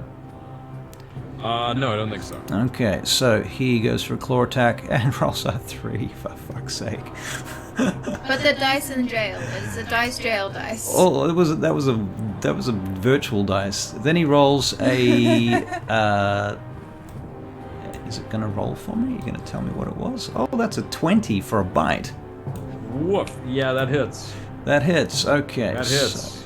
Rook's got like an 18 AC. Right, Rook, you take 11 points of piercing damage, and then you take a further 16 points of necrotic damage. Woof. Okay, I'm resistant to necrotic, so that's 8. So total of 11? Okay. It was 11. 11 was piercing. 11 was piercing. Yep. And then 16 necrotic, which you're resistant to, so it's going to be 15 points of damage. Okie dokie. Total of 15 or just 15 necrotic? You said 16 necrotic. No, it's 16 necrotic plus 11 piercing, right? Half the Yep, so 16 that's is actually so that's that's total 8. of 17. So 17. Yes. What the fuck? Yes, Whatever. we can do maths. That's okay. Done. Did it. What do I roll for my concentration check? Because Yeah. web is a concentration spell. So you're making a concentration check, right? Yeah. You're asking because you don't know the DC? Yes. Standard Michael- DC is 10. Michael, you'll take 19 points of damage. 11 plus 8 is 19. So I need to roll over a 19. Yep. Is Oof, that okay? Let's see. is that how the DC works? I don't know. I don't I don't often play spellcasters, but I'm one off I don't it. think so. Well, it says hold in concentration. Yeah, concentration Okay. was for web. Usually, if it's a It's a 10 normally. it's a 10. Yeah. So of 10 Okay, and above, roll you keep 18. concentration. Yeah, unless there's something about some rule I don't know about high level spells that have more difficult concentration. I thought it was. It's a 10. 10 It's 10 it's minimum. it's half the damage if it's more than 10. So if it's 19 points of damage, then it's half of 19. So if you roll over that, then it's fine. Okay. Cool. I rolled 18, so web is still up. Yeah. Okay, taking damage. Zoom through. Yeah, it's just a 10. I'm double checking this. I mean, I always thought it was a 10, so I would have been surprised. Okay. Thank you, Feral Artificer. Okay, half the damage if it's more than 10. Fascinating. Alright. Milford, you are next. The big guy in the web, is he out? Is he out? I think I said he was. I think. So I'm looking No, at he's not. two of the people that don't look like the mouths, Yep. and I remember that at least one of those guys was out of the webbing. Right. One of the one that's out of the webbing died, I'm pretty sure.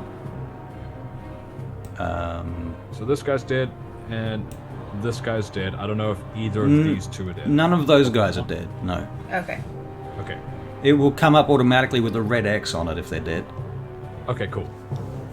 I do know one of them is out of the webbing. Yep. Okay, so I'll take this guy out from under the webbing. Remove condition. Cool. There we go. Alright, so Milford, you're shooting at the one that's out of the web? Yeah. Okay, roll to hit. And, hang on. Made a little mistake. Because there's no advantage now. As long as you didn't make a little mistake in your pants, that's the main thing. Sometimes the game gets a bit like that for a man of my age. Yeah. Last week. Woof. 15. 15 meets and beats. You do damage. Okay, and now damage. What is happening to the dice? 13. 13. Okay, great.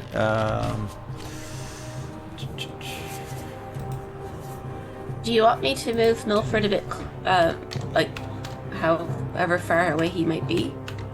He doesn't need to move because he's using a longbow, right? Or is it a short? Right. Yeah, Is it a short bow? Yeah, no, that's why I'm using. I don't want to move.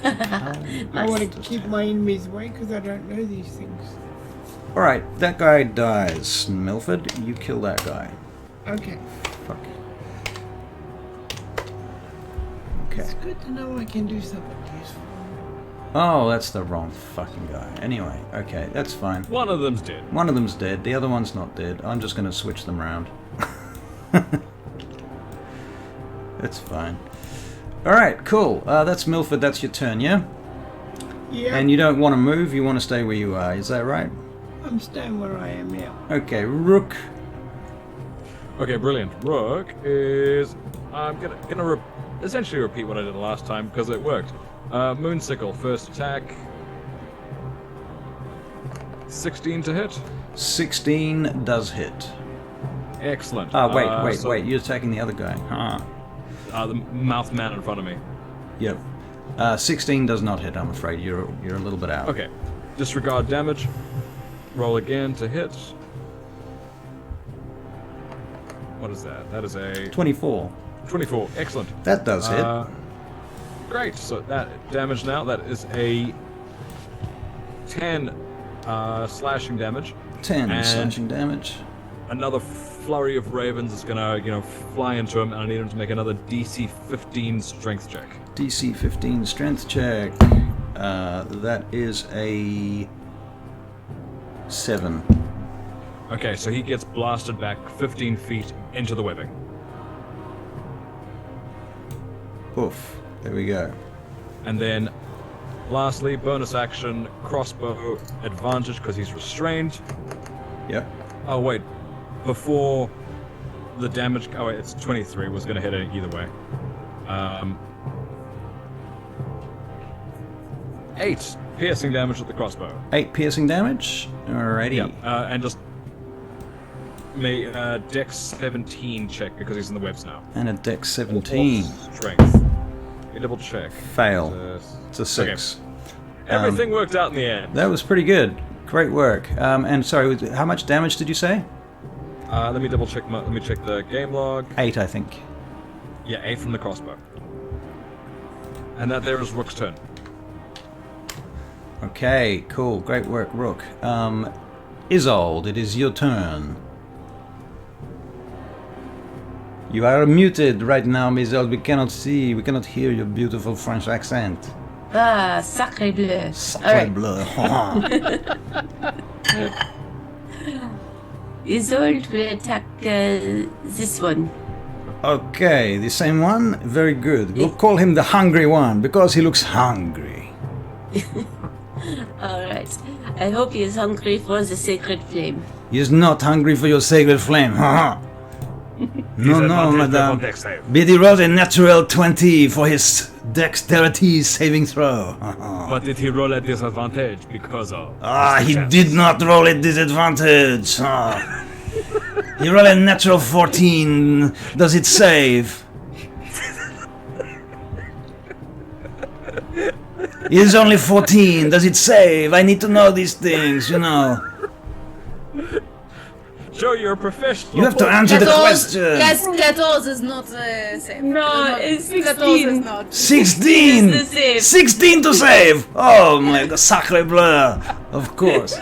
Alright, he fails the saving throw, he takes the damage from the sacred flame, comes from the sky. Which is Blasts into him. also a 16. 16 points of scintillating sparks of radiant fire flash down from the sky above, burning him for 16 points of damage. D6. Alright, very good. He still looks then- pretty tough, to be fair, at this point. He's not really... You don't think he feels much of this. Really? Yeah. Well, now I will send my spiritual weapon at him. You will send your spiritual weapon. Okay. Do it! Advantage. I laugh in your face. I empty my nose at you. I fart in your general direction. Come back, and I will taunt you a second time. A 10 to hit. No. Isolde's laughing as much as I am. That's a fail. Joe, did you roll with advantage? Did you roll I with did. it? I rolled 2 twos. Oh, no. Oh, God. That's shocking. There's no time for ballet. I know we're doing French accent, but we did not want to go to the ballet today. Alright. Do not want any tutus. Okay. The next wretched sorrow swarm does not break free of its webbing, and thusly continues to be frustrated. The lost one, which is at the back, rolls a natural 17, has Man's out. +3 on that, so it's 20 to get out. So he rips his way out. Oddly enough, he's not actually... Well, he was restrained. Okay, so he breaks out. He is going to move his... what's his feetage? His footage. He's going to move his footage up to here. Boof. And upon arriving there, he is not able to attack anyone yet, but he will. Where's Rook? Oh, Rook, Rook you've is moved. here. You've moved away from the nearest enemy that you were fighting hand to hand. No, I pushed him away from me. Oh, that's right. You pushed him away. Sorry. Thank you for reminding me. So much going on here with this VTT and all the other business that we're doing, streaming and everything. That's okay, the Swarm Keeper is a complicated class. Right, okay, so Neralai, it is your turn. I am going to cast Healing Word at 3rd level on Rook. Ah, now that's interesting. You're going to cast Healing Word, because that does a thing for me. Michael knows what's going on, and he didn't want to meta and warn you. That's fun. Apparently, we're gonna get 10 points of healing, but apparently not. What's going to happen, Russell? Well, if a creature within 60 feet of the Sorrow Sworn regains hit points, the Sorrow Sworn gains 2 benefits until the end of its next turn. Firstly, it has advantage on attack rolls, and its bite deals an extra 4d10 points of damage, necrotic, on a hit. Interesting. Yeah. Okay. Mean, but you don't know that. Nope. Didn't know. Although, you know what? You and your fellow Shadow Kai can make nature checks to see if you do know that. Okay. I have a -1 to nature, so I've got a 6, so absolutely not. I did not know that. Natural 6. Rook, what the fuck? Rook has failed you. Joan. Yeah, he has. Isolde of natural 5. Oh my goodness. None of you have realized. None of us knew this. No? So- Okay. Well, Oh well. you're going to have to act your little hearts out. Alright, Neralai, you do your healing? Yep, 10 points. And that's my turn. That's your turn. Alright. Thank you, Neralai. Yeah. Okay, the wretched at the back rolls a 17 and breaks out. He moves 40 feet to here.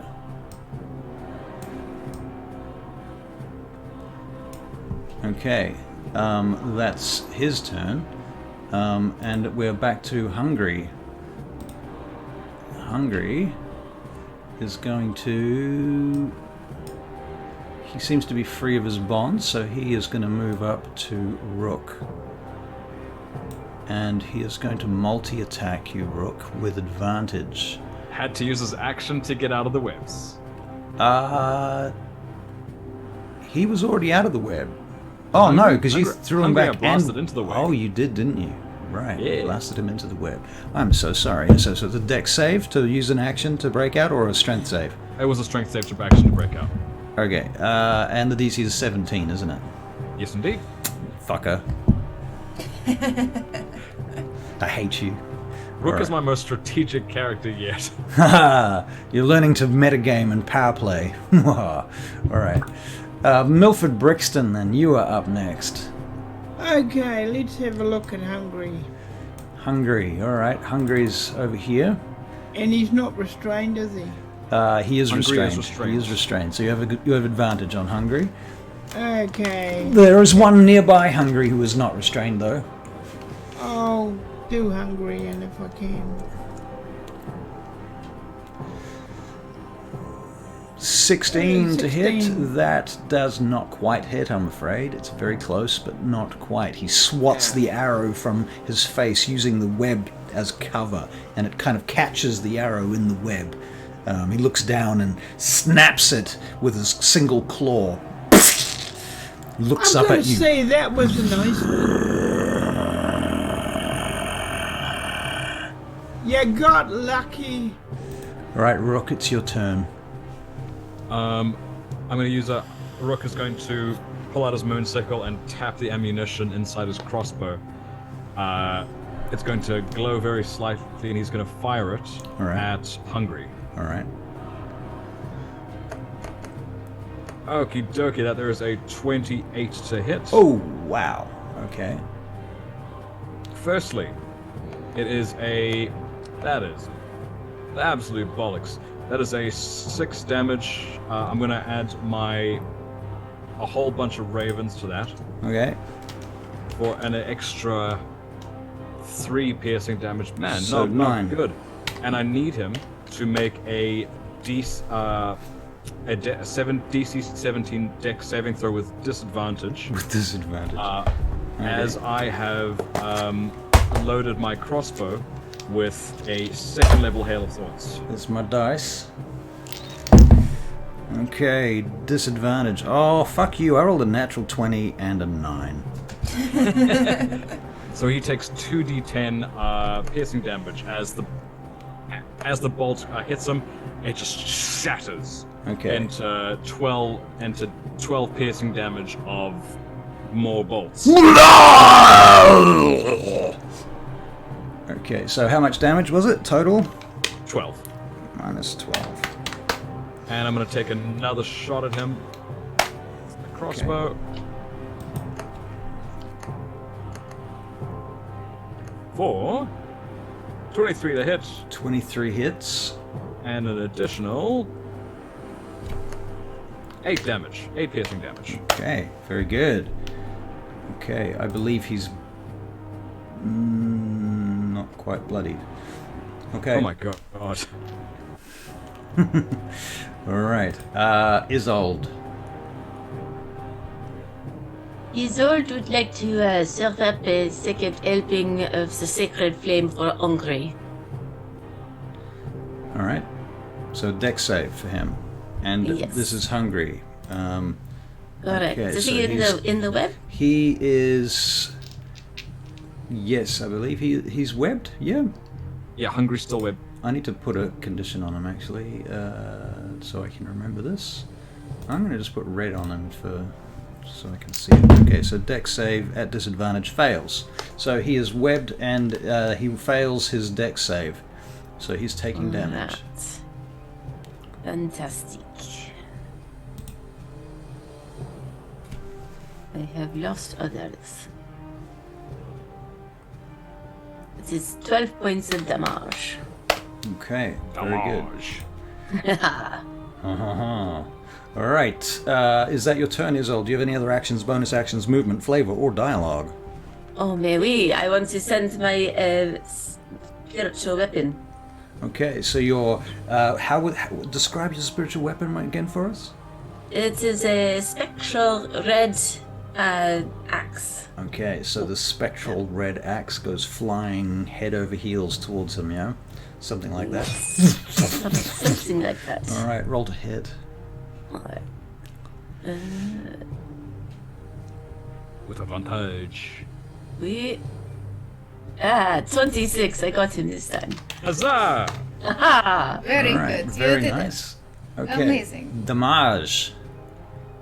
It's 9 points of 9 damage. points. And Isolde will say, Mr. Brixton, I think the Raven Queen really thinks you're something special if she is testing you like this.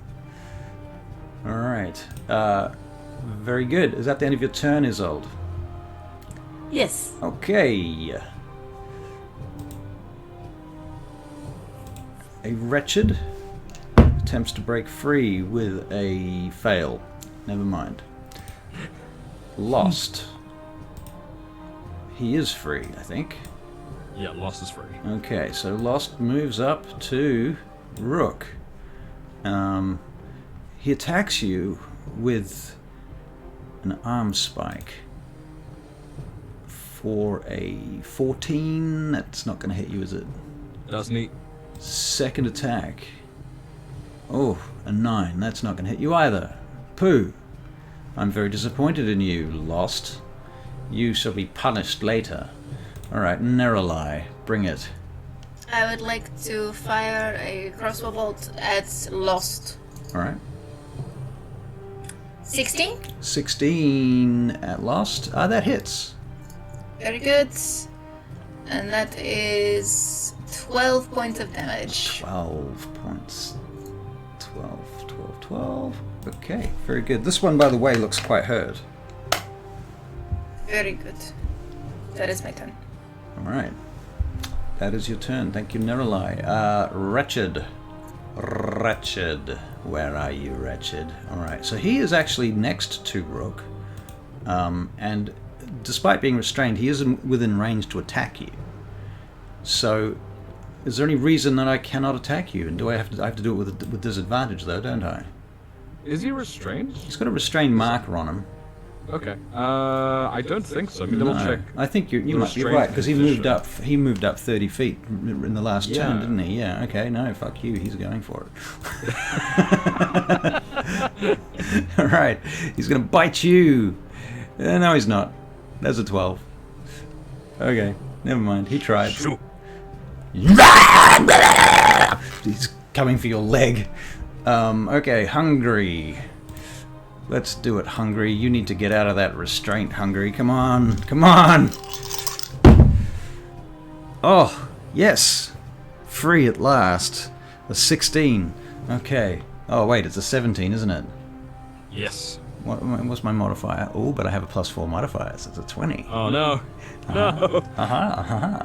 Okay, Hungry charges in to here, and upon arriving, he takes a claw attack at Rook for a 22 to hit. Except he had to use his action to escape. Ah, fuck. Okay. So did I not? I have to make a check to escape first. No, I just Yeah, did you that. can make a check to escape first, which I I believe did you do. passed, Right. but that's his action. That's his action, right? Okay, never mind. Pooh, even though he has multi-attack, never mind. Milford, it's your turn. Okay, so he is there. He just hasn't attacked you. I'll have a go at this Hungry. Just Alright. see how hungry he is. He's a hungry caterpillar. And he's not restrained now, right? No, No. no, he's not. I'm going Right. to take his condition off him. All right.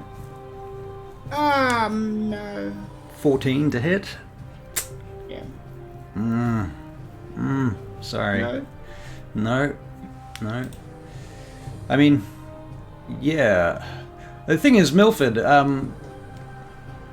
there are shadows and things around where you are. You could literally be hiding and popping out on your bonus action and gaining advantage by doing that as a rogue. I could be. I could do it in my next turn. You could do that on Can your I next... move Yes. now? You could use your bonus I'm action to gonna go do to that hide, my then. guy. Yeah, you can Yeah, use your bonus action every turn to hide. Yeah, and that- I'm gonna do that. Okay, So I can try and get round them. Right, well, you probably can't get around them, but you can make a stealth check to hide where you are and then pop out and fire on your next turn with advantage. Okay, let's go for that. Alright, so let's roll a stealth check.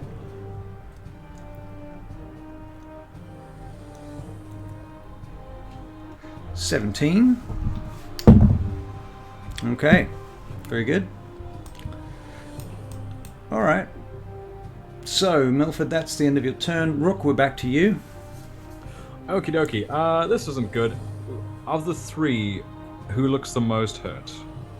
Of the three, who looks the most hurt? You would say Lost looks the most hurt. Okay, that is good. He's going to take first slash of his moon sickle at Lost. Oh, that was almost a natural 20. Still an 18 Oh to hit. no, 18. Okay, yeah, that hits. Okay,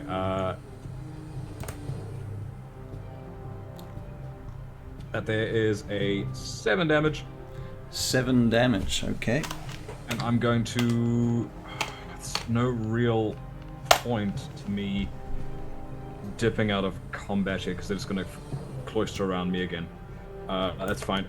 And as I slash, a whole flurry of ravens is going to come up into his face and give him 6 piercing damage. 6 piercing, and this is against Lost again? Against Lost, that's still at first attack. Okay, yep.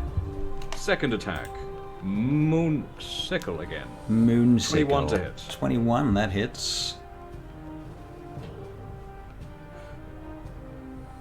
That is a 9 damage. 9 piercing. piercing, okay, 9 piercing. And my question to you is, how do you kill him? I think first slash is across his abdomen, and then the ravens start pecking at his face. He's just clawing at himself, and Rook just drives his sickle up through his jaw, up into his brain, and then out again. Alright, very good. And he collapses on the end of your sickle as you pull it out. He hits the ground. Okay. No time for fanfare. Paul whips out his crossbow and fires it into the wretched next to him. Okay, roll to hit. 19 to hit. That will hit the wretched.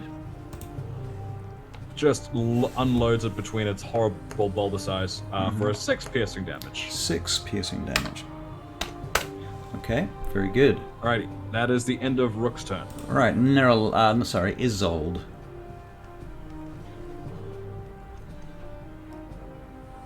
Would you like to use a bonus action to unmute yourself, Isolde? Yes, thank you. Isolde is going to send the sacred flame at Angre again. Alright, hungry. Alright, very good. So I'm making a dex save. Yes, and not a disadvantage. Not a disadvantage this time. This time. That is a 10. So it's a fail. Ah, it is. Yep. That's 15 points of damage. Alright, so once again the scintillating sparks of radiant fire fall upon him, burning him once more, and he screams in pain. Do you have any other actions, bonus actions, movement, flavor, or dialogue? You've got your spiritual weapon out at the moment, don't you? Yes, I do, so I will send that to Tim as well. Okay, so do it! Do it. Oh, it's just 11. 11 does not hit, unfortunately. No. Alright, the wretched at the back is trying to get out of the webbings, and he fails with a 2. Nerali. I would like to shoot my crossbow at the wretched. Where did it go? Which one? This one. Thank you. That is a 23 to hit. Yep. And it is 13 points of damage. 13 points of damage. Now remind me, who are you aiming at? This one. Okay, 13 points of damage. How do you kill him? The arrow just sort of pierces past Rook's shoulder and goes in through its head and just sort of like carves a way through, that you just see this hollow point for a moment before it drops to the floor. Very nice. Okay, Wretched. It is the Wretched's turn. The remaining Wretched. And it is going to move to flank. This is the one she killed. That's the one she killed? I just removed that the she one... was aiming for. Oh, okay. Alright. Then I'm going to have to swap this one. And this We can retcon it and say it was the other one if you'd like, Russell. That's fine. As long as one of them is dead. Yep. No, you would be shooting the one that's right next to Rook, I think. Would make a lot of sense. Okay. In which case, this guy moves his distance to here. And he's not quite flanking, but nearly. So he's going to attack Rook with a bite. Oh, nearly a natural 20, but an 11, sadly. Never mind. Hungry! Where are you? Okay. It's Hungry's turn, and he is going to make a multi-attack. A bite for 13, missing, and a claw for, 27. Okay, so the claw is going to hit you, I suspect. It certainly does. Alright, so you are taking 15 points of slashing damage from the claw. You are technically grappled unless you can make a DC 16 athletics check, I believe, or strength save? Strength save. Okay, strength save. Ooh, if that's not going to do it, that's a 9. Okay, so you are now restrained. Yep. Okay, so he's holding you there, Rook. Mm-hmm. Alright. Milford, it's your turn. Alright, what do I see? Do I see this thing restraining Rook? Yes, you can see it restraining Rook. Between you and the creature, you can... So you're in a fairly wide hallway covered with vines and roots, sort of dead vines and roots everywhere across the floor and the walls. And yeah, you see that most of these creatures have been taken out, most of the small ones anyway, the dog-sized ones. You can see Isolde and Nerali standing about 15 feet from the main action, which is almost halfway from where you are. You're a little bit further away. You are about 60 feet from the main action. Okay. Alrighty then. And Brave Sir Brixton ran away. he can, he's not got his back to me or his side to me or anything like that. No. He has actually got Rook probably covering him. I mean, you can still see him, and you can attack him with your arrow, but I think he has some cover from Rook. So I'm going to raise his armor class a little bit because of that. Okay. But you are hidden. You are hidden, so you do have advantage as you pop out. So you're going to basically move out, like so, fire your arrow, boom, boom, and then move back in and take a stealth check, so that you get advantage on your next turn.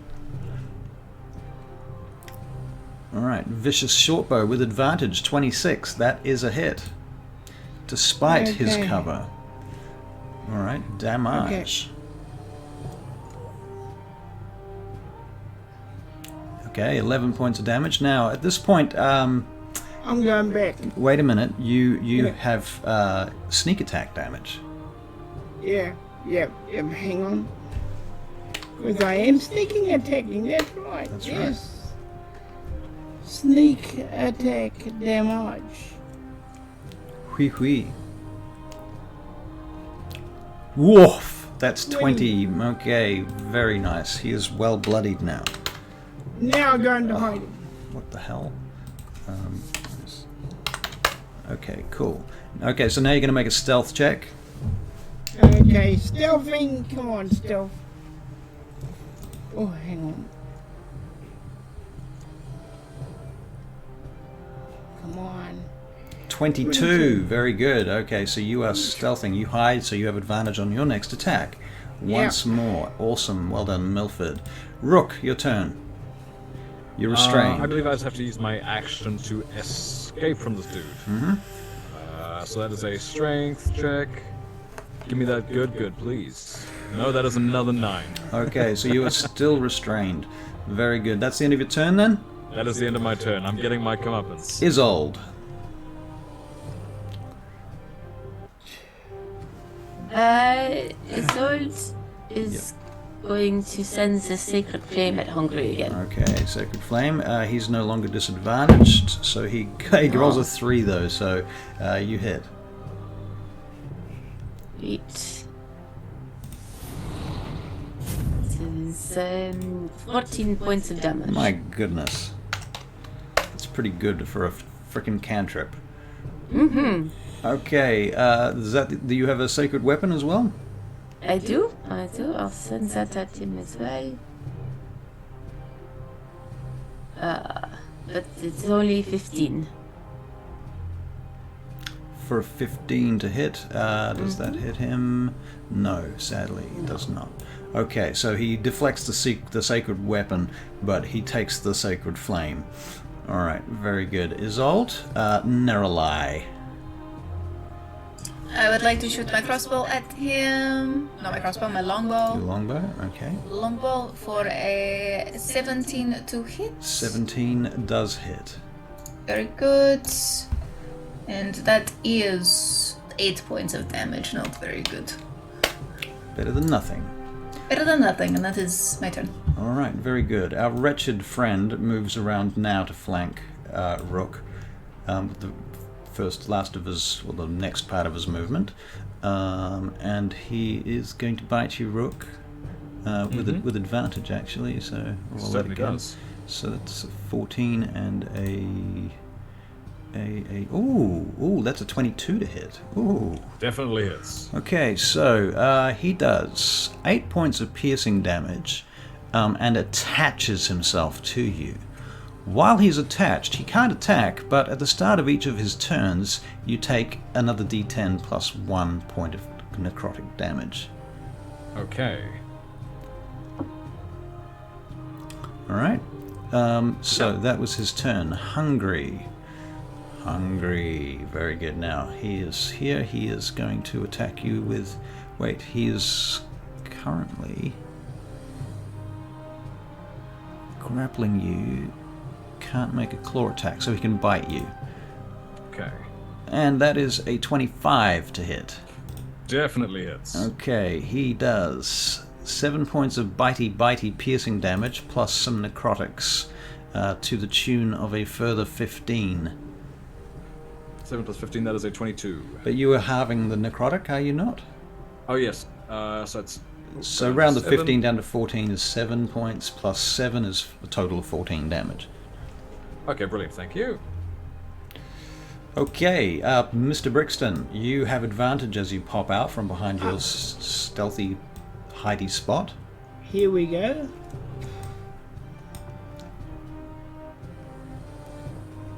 $28. Yeah. And of course... Oh, hang on. Get out of the road. Boop. And my little friend. 13 points of damage. Yeah, and some sneak attack.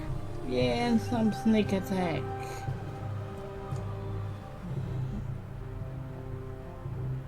23. 23. Even better than last time. Okay. And back into hiding. Stealth check. And here we go. Oh, come on, Milford. 26. Yes, you're good. Golden, as they say. Rook, you are restrained. Rook is...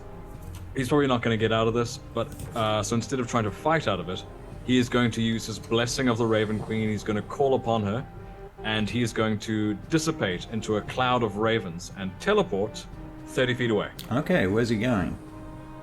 Rook is going to teleport about... Let me just check the ruler.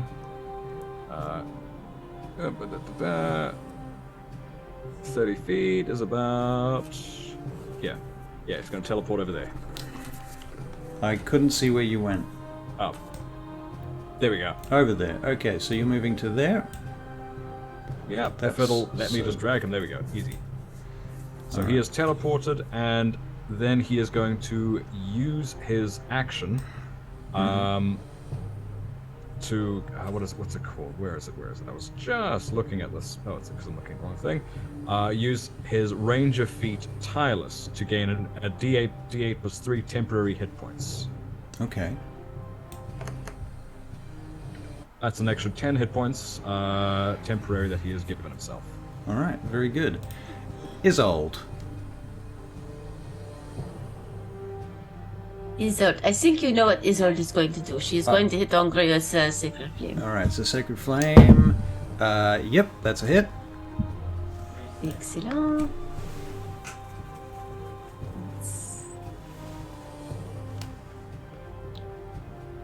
Ooh, 17 points of damage. Wow. Okay, minus 17. Okay, yep. And your Sacred Weapon? And the Sacred Weapon... Oh, I went too far. You did go too far this time. 26. That's definitely too far. Alright, go on. Do your Sacred Weapon damage. Damn you. 6 points of damage. 6 Not points so of bad. damage. Alright. Minus 6. Okay, cool. Excellent. Neralai. I think you know what I'm going to do at this point. I am going to shoot my longbow at Hungry. Alright, very good. 9. Yeah, sadly, Oh no. that does not hit. It doesn't hit your restrained friend. Oh, he's not restrained anymore. Aha, okay, cool. Alright, Very good. very good. Alright, And so...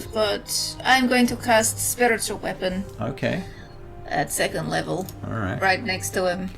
alright. Very good. Yep. So it's just there. Can I attack on the same turn as I I believe cast? you can with sacred weapons. Spiritual weapon. I mean, yes. That was a 13 to hit. No. No, it doesn't hit. No. Right. No, it does not hit. Never mind. Okay. Well done, though. Hungry. Okay, so Rook's moved 30 feet. Hungry is going to... he sees all these arrows stuck in him, and he is going to instead do a thing. his thing is going to be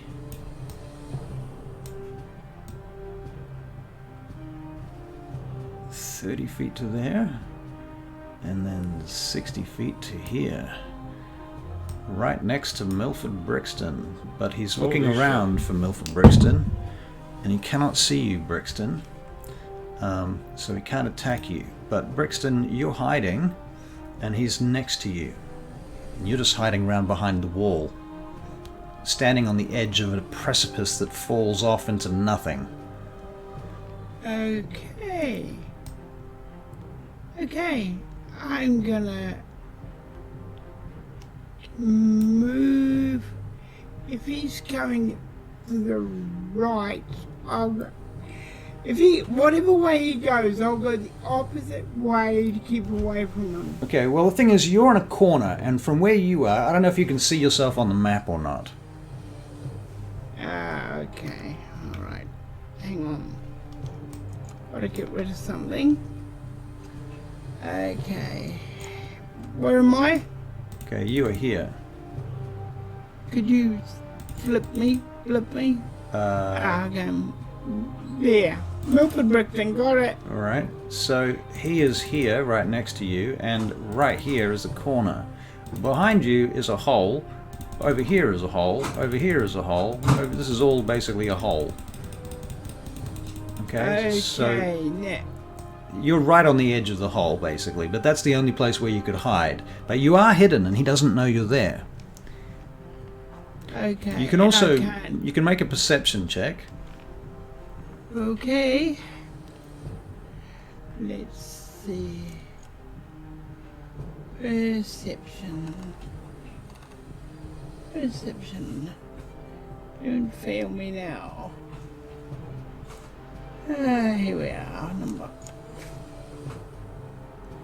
And it did. It did. Okay, never mind. Okay, so you're hiding there, and you know that if you attack him right now, you will get advantage to hit him, and you will get your sneak attack damage if you do hit him. I am gonna do that. But you also know that at this range, you can't really use a bow. You're going to have to use. You have disadvantage with a bow. I'll use my swords. Okay, so you take out your swords, and you're going to attack him with your short swords. Yeah. Yep. All right. That's the So one. 2 attacks. First one is with advantage. Okay. Wish me luck, people. Here we go.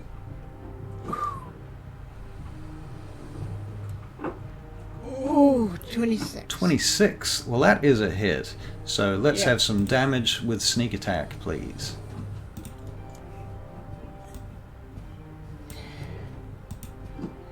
13 with 13. Okay. sneak attack. Sneak attack. Hunt down, Barry.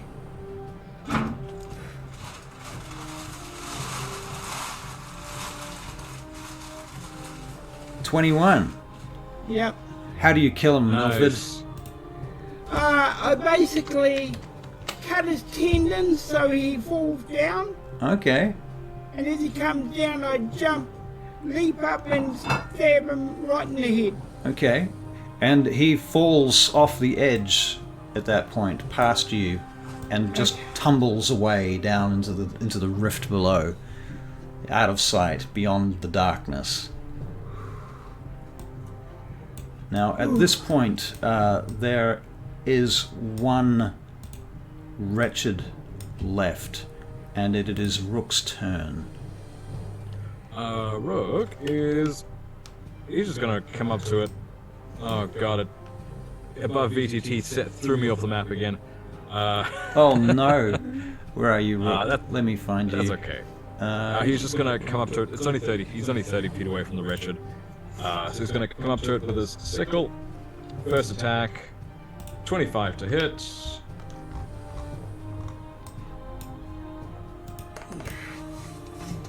Rook.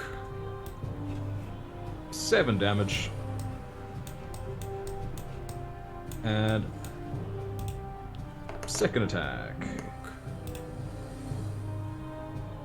24 to hit. 24 hits. Yep. Another 7 damage. And then he's going to fire down onto its crossbow.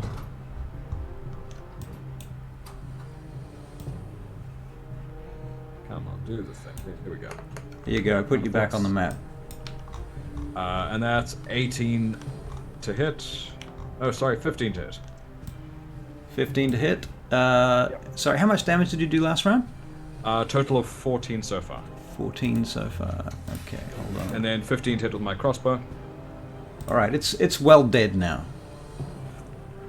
I think Rook gets lost and he just keeps slashing at this horrible thing. It's probably something that killed him in a previous life. Very good. Fair enough. Rook, it's dead. You can stop now. Not yet! Not yet? Okay. You work out your issues. I must stand over here. Brixton, did you die? No, I'm not dead. Alright, let's keep moving then. All right, so Okay, I'm ready now. where do you go? Continuing down the hallway, I Continue assume. down the hall. Okay. All right, so you are continuing down the hall. Well, let's have a look over on the bigger page and see if there's anything more interesting to look at. Okay, so you're continuing down the hall, and you'll see that you'll notice that the floor changes texture as you move across it. How far forward do you go? I have 300 feet of dark vision. I am looking for danger. What is there, Russell? All right, well, you see that the hallway extends down all the way to a corner that turns right. The walls on either side of you appear to be ancient and ruined and broken. There's no roof here, it's just like ruined walls. At the end, you can see that it's broken. The ground is, the wall, the last wall there is broken up here, before it turns right. Is there anything in particular that we're looking for? Are we just looking for the Raven Queen, or are we looking, like, what is the mission? Sorry, because my character's being dead. She's asking this in person. Right, so you're asking the others. Yes, what are we looking for? Are we looking for an object? Are we looking for a person? Like, what is the story? We got to get them to Raven Queen, but where? Where are we going? That is a good question. You do not know? I As far think it as was the laughter of a child that led us here. A child. A guardian, my assumption was. Most But we likely. shall see. Milford, any children in your past?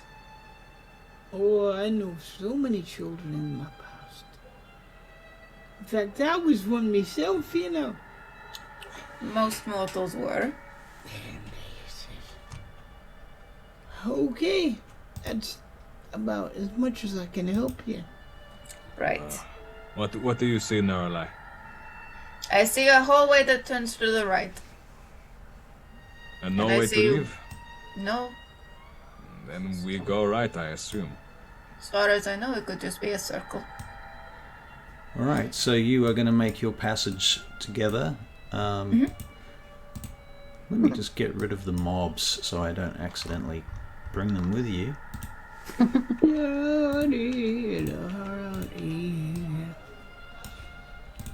Oh, All right, Milford, are you moving up with the rest of the party? Oh, no, I'm thinking of staying here so I can die.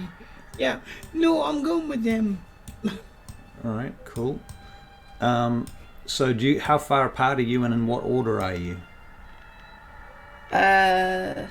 Probably Rook and I are near the front, because I can see, and he is a tracker. Okay. I'm assuming. Is that alright, Michael? Yeah. Yeah. Sorry, I would be moving Rook, but it threw me off the map again. Oh my god. It just doesn't like you. It's like Rook to It Queen fucking hates 5 me. and immediately kicks you off. And, I'm with what was her name again? Isolde. Oh, that one, yes. Okay, I'm with this one. How are you feeling after all that, Mr. Rickson? Are you all right? Oh, and I am feeling fine. What about yourself? Well, I am fine. I did not sustain any Oh my God, just move. injuries. Ah, There you it go, would Rook. appear that you fellas are quite handy. That is the Added understatement game. of a What century. That is the understatement of a century, my dear. Can I get another perception check? Oh, watch it. You know, people might think you're being nice. Damn. Natural So one. you're I'm not gonna pissed off believe at. this. I'm pissed off at Brixton. I have turned about face, and I am very pissed off. I rolled a Natural 20 for 27. 20 for 27. Nice. Okay. Right, everybody else? Perception? I rolled a natural 1. Okay, so you're pissed off. Yeah. 18, but I feel like maybe I should have rolled at disadvantage because I also want Isolde to be saying a prayer of healing, which takes like 10 minutes. Oh, okay. You want to do a 10-minute prayer? I don't. Can you move during a 10-minute prayer? I suppose you could. There's no rules about it. I'm busy wondering what she's doing because I got a 6. You got a 6. Okay. Well, in which case, Rook, you are the only one that notices that you're starting to hear that rumbling noise again. The fortress is beginning to shake. Get ready. Oh, good God. Is it moving again? I don't know, this is the first time in my memory that this has happened. I know as much as you know. You begin to feel the floor starting to tilt. Yeah. You know, I get the feeling it is. I think it's tilting, you know. The queen is guiding us. And Milford is gonna Rook is gonna roll with it. Right. You're Gonna getting follow this. you're getting pushed towards the wall. Alright, guess we're going towards the wall. Oh, that's not good. All right. So as you're getting pushed towards the wall, you can make dexterity saving throws. Okay. 26. Nice. 15. Dexterity. 15. Nice. Dexterity saving throws. I 18 as well. Hey! Hey. 23. 23. Ooh. Nice. Okay. So Brixton, you find yourself on top of the wall. Seems like you pretty much are all now up on top of the wall. Yep. You all saved. Who are we missing? Okay. Has Rook disappeared again? Yeah. Okay. Don't even worry about it. I'll just theater of the mind it. Okay. Very good. Assume I'm with the party. Can you see the map? Let me just move my sheet. Yeah, I can see the map. Okay. Can you see the others on the map? I can see the others. All right, cool. All right, so that gives you at least a reference. From where you are now at this point, you can see in the center of this large open space. And my map seems to be going off the edges. Weird. And Barry, you can add 11 points of healing to your character sheet. Is somebody, Russell, will you do that for me, please? Yep. Thank you. You know,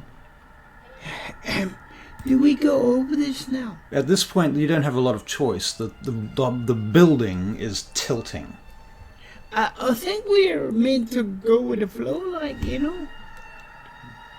Way ahead of you. See, that's what I like about your light. Okay, cool. You are up to 35 out of 53, Milford. Just over half, really. Yeah, okay. Okay, so from where you are, you can see this large open space. The floor's cracked and smashed, and there's rubble everywhere. The space itself, it's about 200 feet long and about 120 feet across. From where you are, in the center of this large space, about 60 feet from where you are right now on this 30-foot high wall, and remembering that you're looking down into this space, you can see this huge black crystal hanging between 3 pillars on chains. It seems to be emanating a kind of strange light, and the Shadar Kai recognize it as appearing to be like the Crystal of Memories. Well, that looks familiar. Over to your right, there is a gap in the wall in this rectangular space, and you can see a huge bell over here. Oops, can't click it. I'm pinging it on the map for you if you can see my pings. Yep, I can see. The massive bell just laying amongst the rubble. In between the spaces up further ahead, or further to the left, you can see broken stairs, smashed, and large urns laying amongst the rubble.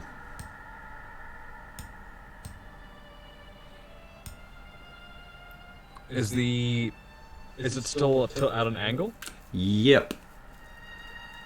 Rook is going to cast Writhing Tide on himself again, and he's going to step off of the precipice, and he's going to hover with his flock swarming around him towards the memory crystal. Okay. Yeah, that's what happens. That's what happens. Okay, so Rook flies over to the memory crystal, so you're now over here. How close do you get to it? I think he gets right up to it, like about to touch it. I don't think he has any reason to be afraid of this. It's so familiar. Right.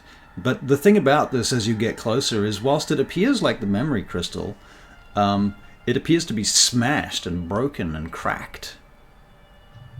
This memory crystal, if that's what it is desiccated, broken. It's a mockery. Oh no, what does that mean for us? It's not the memory crystal? No, doubtful. I'd like to go over to it and touch it. Okay, so Because you can just fly too. Yeah, right, so you just fly over to the memory crystal. Okay, I cool. would like to do so, yes. Very good. You arrive, you touch it. What are the other two doing? Oh, well, in for a penny, in for a pound, don't you think? Just a moment. I will give you some help, and she's going to cast Freedom of Movement on Milford. Okay, and what does freedom of movement do? For the duration, the target's movement is unaffected by difficult terrain, and spells and other magical effects that can neither reduce the target's speed nor cause the target to be paralyzed or restrained. Okay, very good. Okay, so Milford, you are now freed of movement, so to speak. I make a leap for that area. Okay, so you jump into the gap, into the this large open space, this courtyard, and you're standing amongst all this grey rubble with this sort of grey star patterned floor on it. So, I don't know what any of this has to do with me. Because I know nothing about, what did you call it? A memory crystal? Okay. That is what it is. It is a memory crystal, but it's not glowing, and it is broken.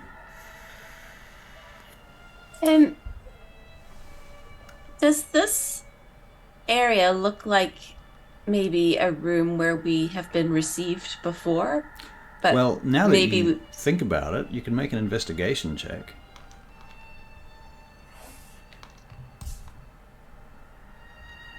Investigation. 3. Find it. Oh no. It's one above the middle, Joe. Aha, thank you. 17. 17. Hey. Well, Isolde, it does seem somewhat familiar, yes. Yes, it does seem to be a chamber where you have been to at some point, but it didn't look like this. But the layout is somewhat the same, yeah. You can see the locations of where various arches and pillars once stood and are now laying smashed and cracked and broken around you. I have been in a place like this before, but it was not destroyed like this. Do you know where it was? Not from your old life.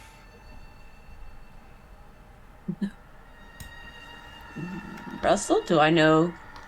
Well, yeah, last time you came to the palace, the Fortress of Memories. Oh. Is this where I came from? You don't know. I just appeared in the hallway when everyone was falling. Yeah, you I appeared... have no memory before that. No. I mean, last thing you remember was 100 years ago. Right, okay. No, is this? In fact, the last thing you remember was touching the crystal, the memory crystal itself. Last time, yeah. Yeah. In fact, based on that, I might let you roll with advantage on your investigation check. Okay, I'll roll again. I've got a -1 to this, so like... Look, it's only fair that you got advantage. And it may... Yeah, 10! 10. Okay, I guess your memories are still kind of a bit sort of soft. They're still coming back to you at this point. Yeah. So they can come back sort of randomly in that respect. With that Are in mind, you- then I... Yeah, Are go you Barry. lot? Are you lot telling me that this was a proper room at one time? I have to imagine so. It was built once. Most things started out as being complete. They don't usually start as dissection. So, what breaks the memory crystal then? If we knew, we wouldn't be quite as disturbed as we are. You see, that's the problem with you lot. Don't Go ask on, what yourself is our questions problem? like that. One moment. All right, let's have a look at this crystal, shall we? But do not forget, we are in the Fortress of Memories. It is possible that we are looking at something that is not real. Perhaps it is a vision of the future, but I really hope not. It could be a fusion of the future. That is a good point. I do not know, though. Something feels off. Did you touch the crystal? I did, yes. You did. It feels cold and dead. It feels long dead. It feels cold. There is no warmth here. Milford touches it. Yeah, Isolde Milford. feels compelled to go touch it too, but I don't know what it's going to be like for her to get there. Well, okay, so I mean, you can cross the room. It is difficult terrain, but you can cross the room. Yeah, I'll cross the room. Okay. So you move up to the crystal. And it is huge, and it's hanging in front of you, this massive thing. It's, how big is it, in fact? It's about 15 feet wide. And it's like 50 feet high, so it's huge, hanging on these massive chains. And you don't remember it being this big, guys, either. That's the other thing. It wasn't this large last time you saw it. And it's split and cracked and fractured. There's pieces of it laying on the ground, little shards of it laying around. And as you look at them, they almost kind of suck at your mind. And as you hold your hand against each of you that touches it can make a wisdom saving throw. Alright. Wisdom. 12! 12. Oh, I rolled really badly. 15. 15. 14. 14, yeah, okay. Milford. I'm going. So, Neralai. One! You rolled a 1? A natural 1? Oh my goodness. Okay. God. Our one fucking job, keep this dickhead alive, and that's that he's killed himself. Okay, well, I'm going to start with Neralai because she failed first. Neralai, can you tell me a memory that you have just lost? I do not have it anymore. It's lost. No, I remember I was in a field that was of purple grass, and there was a tree, and there was a little raven that was sitting on the tree, and it was cawing, and below it there was a dead body of a child, and I remember touching it and removing something, and it just then sucked away from me and my mind. Very well. You can have inspiration. Thank you. Milford, you rolled a natural 1. Well, that makes things very difficult, doesn't it?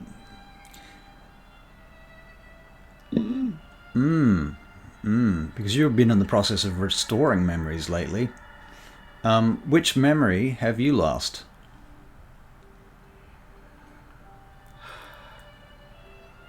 I lost the memory. And this memory, before you say anything, okay, this memory will never be able to be restored. Okay. I lost the memory of my mother. Wow. Okay. All right. I'll give you inspiration too. Okay. The other two that touched the crystal, who didn't fail their saves, you can feel the sensation of something sucking at your mind, and you pull away instinctively before you lose any thoughts or memories. This is a cursed object. It's a terrible, terrible artifact. Desiccation of everything it should be. Yes. Hey, Russell, Yeah. can I cast Legend Law? Legend lore? Yep. Yeah, you can.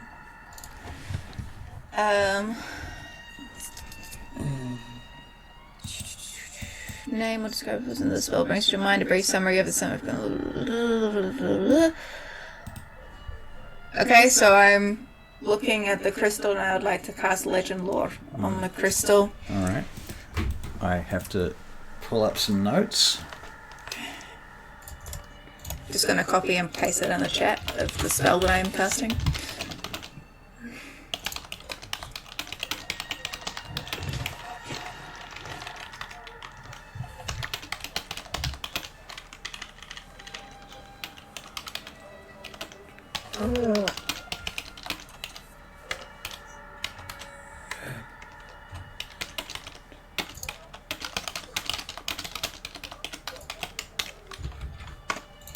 That's a lot of typing going on. What's happening?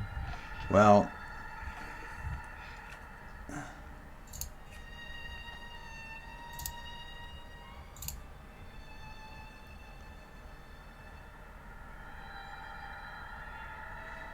okay.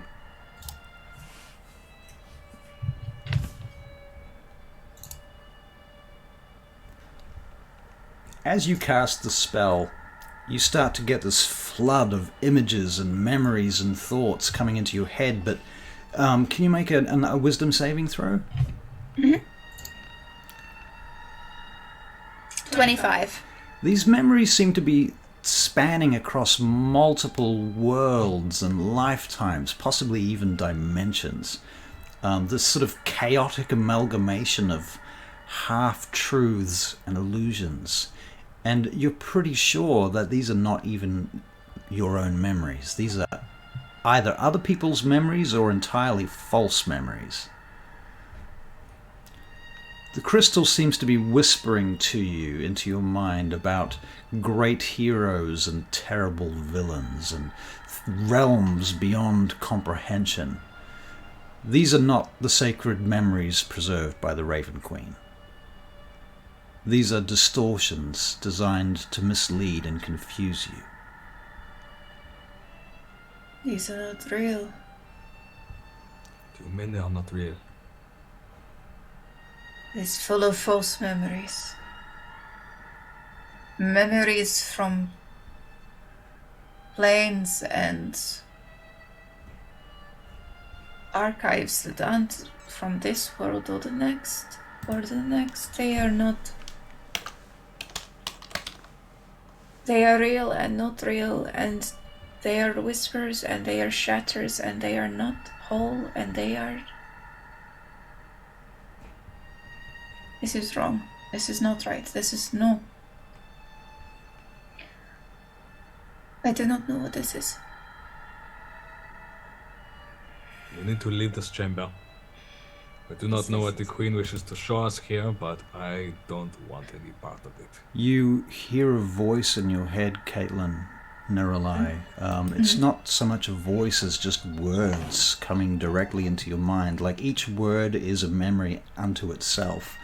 And the first word is turning, shifting bright, a bridge between day and night, mist and shadows, veils we weave, a passage through where realms deceive.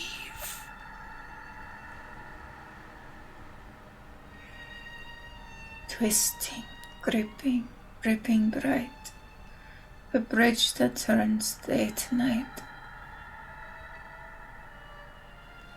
And then she repeats the rest of it because I don't remember it. I got most of it. Good effort. Isolde, the voice... Actually, no, not Isolde, because you made a save. Milford, I think.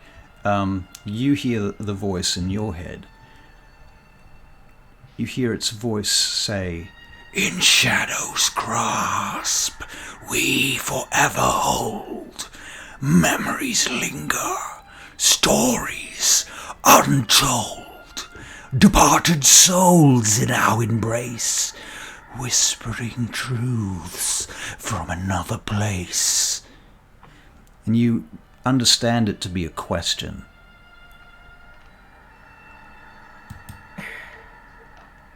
Departed souls from another place, whispering souls.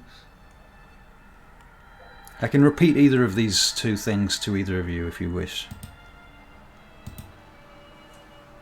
Okay. I'm hearing something too. I am hearing something too, you know.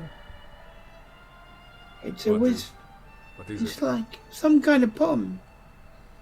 Some kind of message. It's a question. It's a question. It I would say it's a question. Thinking about it. I think it's for you, Brixton. I think it's a question for you.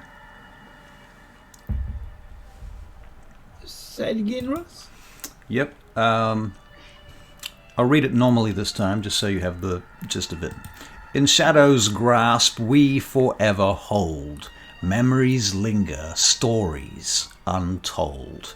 The departed souls in our embrace, whispering truths from another place.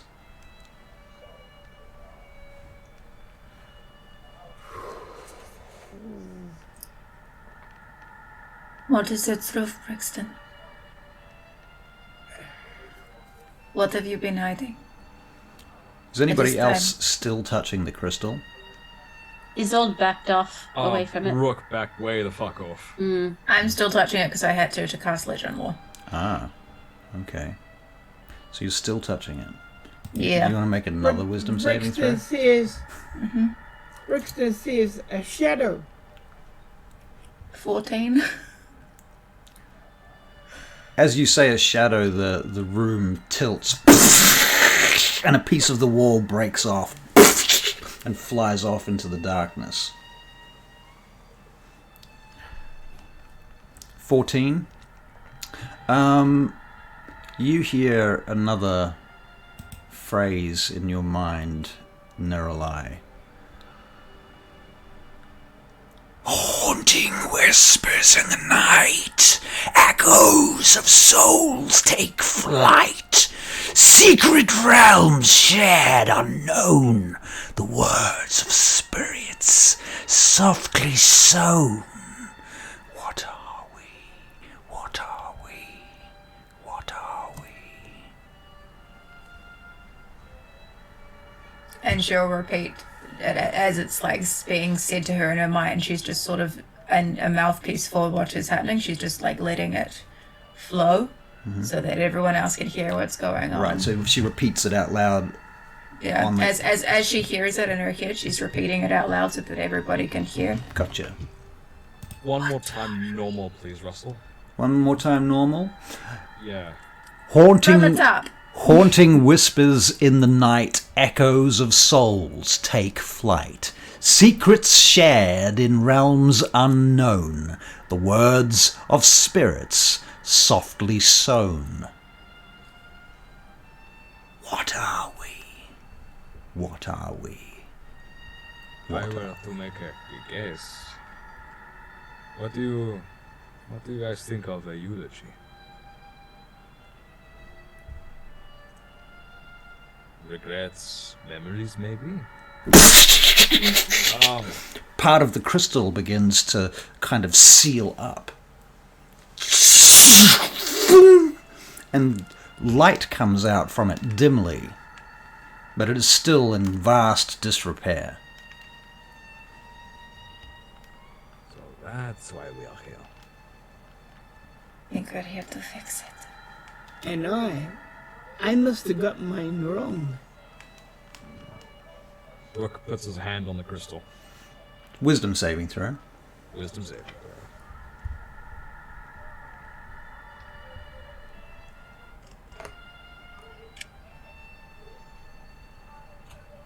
When you're ready, VTT Beyond. That's what is it? 8. An 8. Alright. That's a fail. Dreams of hope! Dreams of yore! In this cavern I endure. Lost of time, they wait to find. Those who seek their light unbind. What is this place? He repeats it as it's being said to him. Once again, normally, please, Russell. Dreams of hope, dreams of yore, in this cavern thy endure. Lost to time, they wait to find. Those who seek their light unbind. What is this place?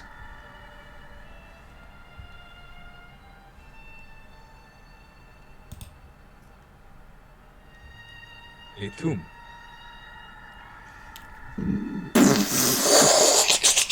Another section of the crystal heals. Since I failed, do I need to give you a memory? Yes, you do. Rook remembers being immortal. He remembers sitting in a humble cottage in the woods. There's a woman and a child. He's wearing furs around his neck. In his hands, he places a crossbow on the table and picks up a miniature one, stands behind the child, and helps it take aim at a straw dummy in the corner.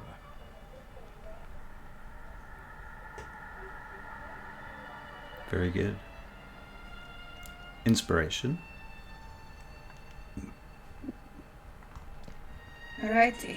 Still holding onto the crystal. Another wisdom save. I haven't let go. She's stuck. Okay, you can make another wisdom save. Okay. 14. It's okay, you have a few thousand years of memories, whatever. Minus 100.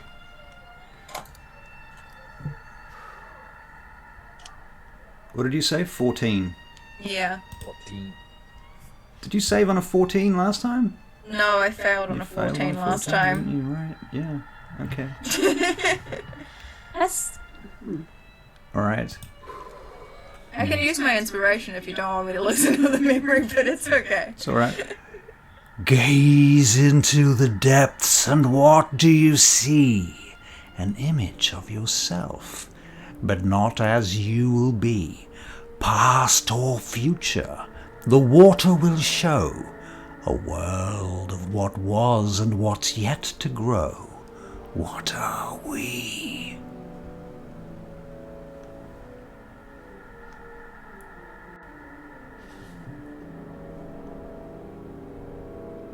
Sorry, repeat that again. Sorry, Russell.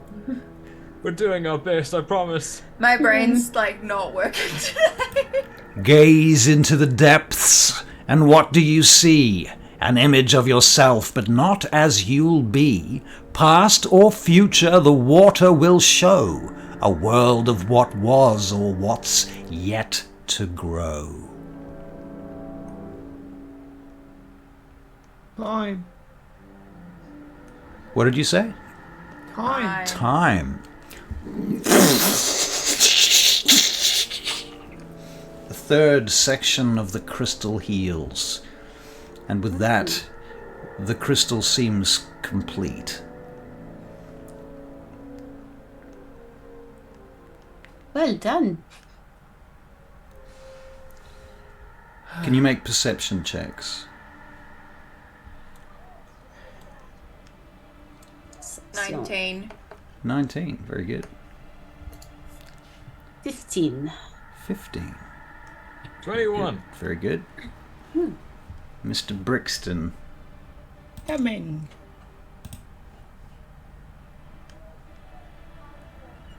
20. 20. Okay, well, as you're doing this, you see, you suddenly realize, none of you saw this before, so it's hard to believe that it was always there the whole time. But there is this, like a big gong ringer, like a hammer, just laying on the floor in front of you underneath the crystal. Look at that. Yeah, I see it. I didn't see it before. Rook flutters down with his ravens. Lands. Yeah, Picks up the gong ringer. yeah. Well, it is only one place for this.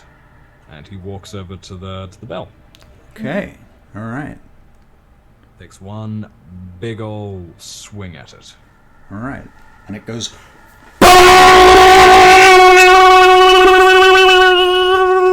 and the whole entire space around you undulates with this massive wave of magical shadow dark energy and pulses, and for a moment you are in time-space being thrust through a portal of the weave, essentially, into a vortex. You find yourself landing in a new place, which I am going to show you before we finish our story for tonight.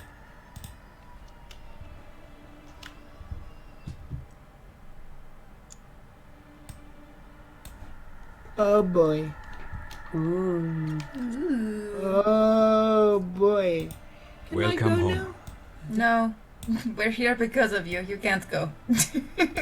No, me. Why would you leave anyway? Actually, I'll I put you really back. think it's a good idea that I should go now. You do not have a choice, Brixton. You're in it for the long haul, and I'd like to cast Death Ward.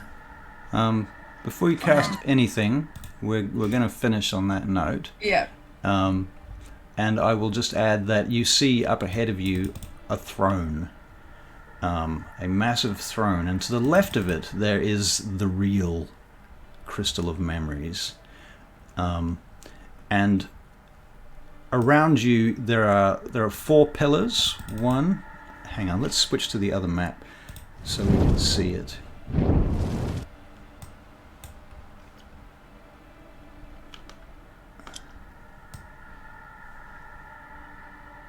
Okay, this is where you have arrived. And up here is the Raven Queen sitting on a throne, which I need to get a token out for, but in any case, we're going to pause here for the week, and we will come back to the spot next week.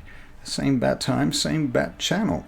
So if you've been watching, please check out rollstream.com, and on this channel tomorrow, I will be interviewing Matthew Perkins at 2 p.m. plus 12 UTC. In the meantime, we're going to go and raid somebody.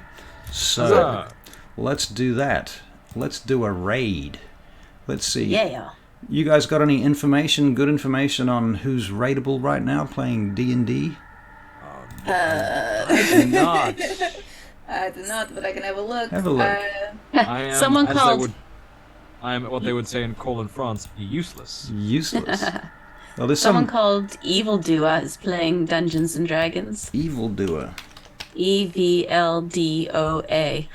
Do we really want to be encouraging that kind of contact? Absolutely. Doing Yes. I'm not sure. Absolutely, yes. I think EV. Caitlin's a very good character reference. Sorry, how do you spell it again? EV? Yeah. LD. LD. OA. Right, okay. You're on. We're rating him. All right. Oh man, not only is he doing evil, he can't spell. That's the greatest That is- tragedy of all. Yeah. That is well- evil. That's the most evil. Very Evil good. dwarf. Thank you all for playing. Thank you guys for watching. We will see you all next week. And please like and subscribe and all of that stuff, because, you know, it's what we do, what we need.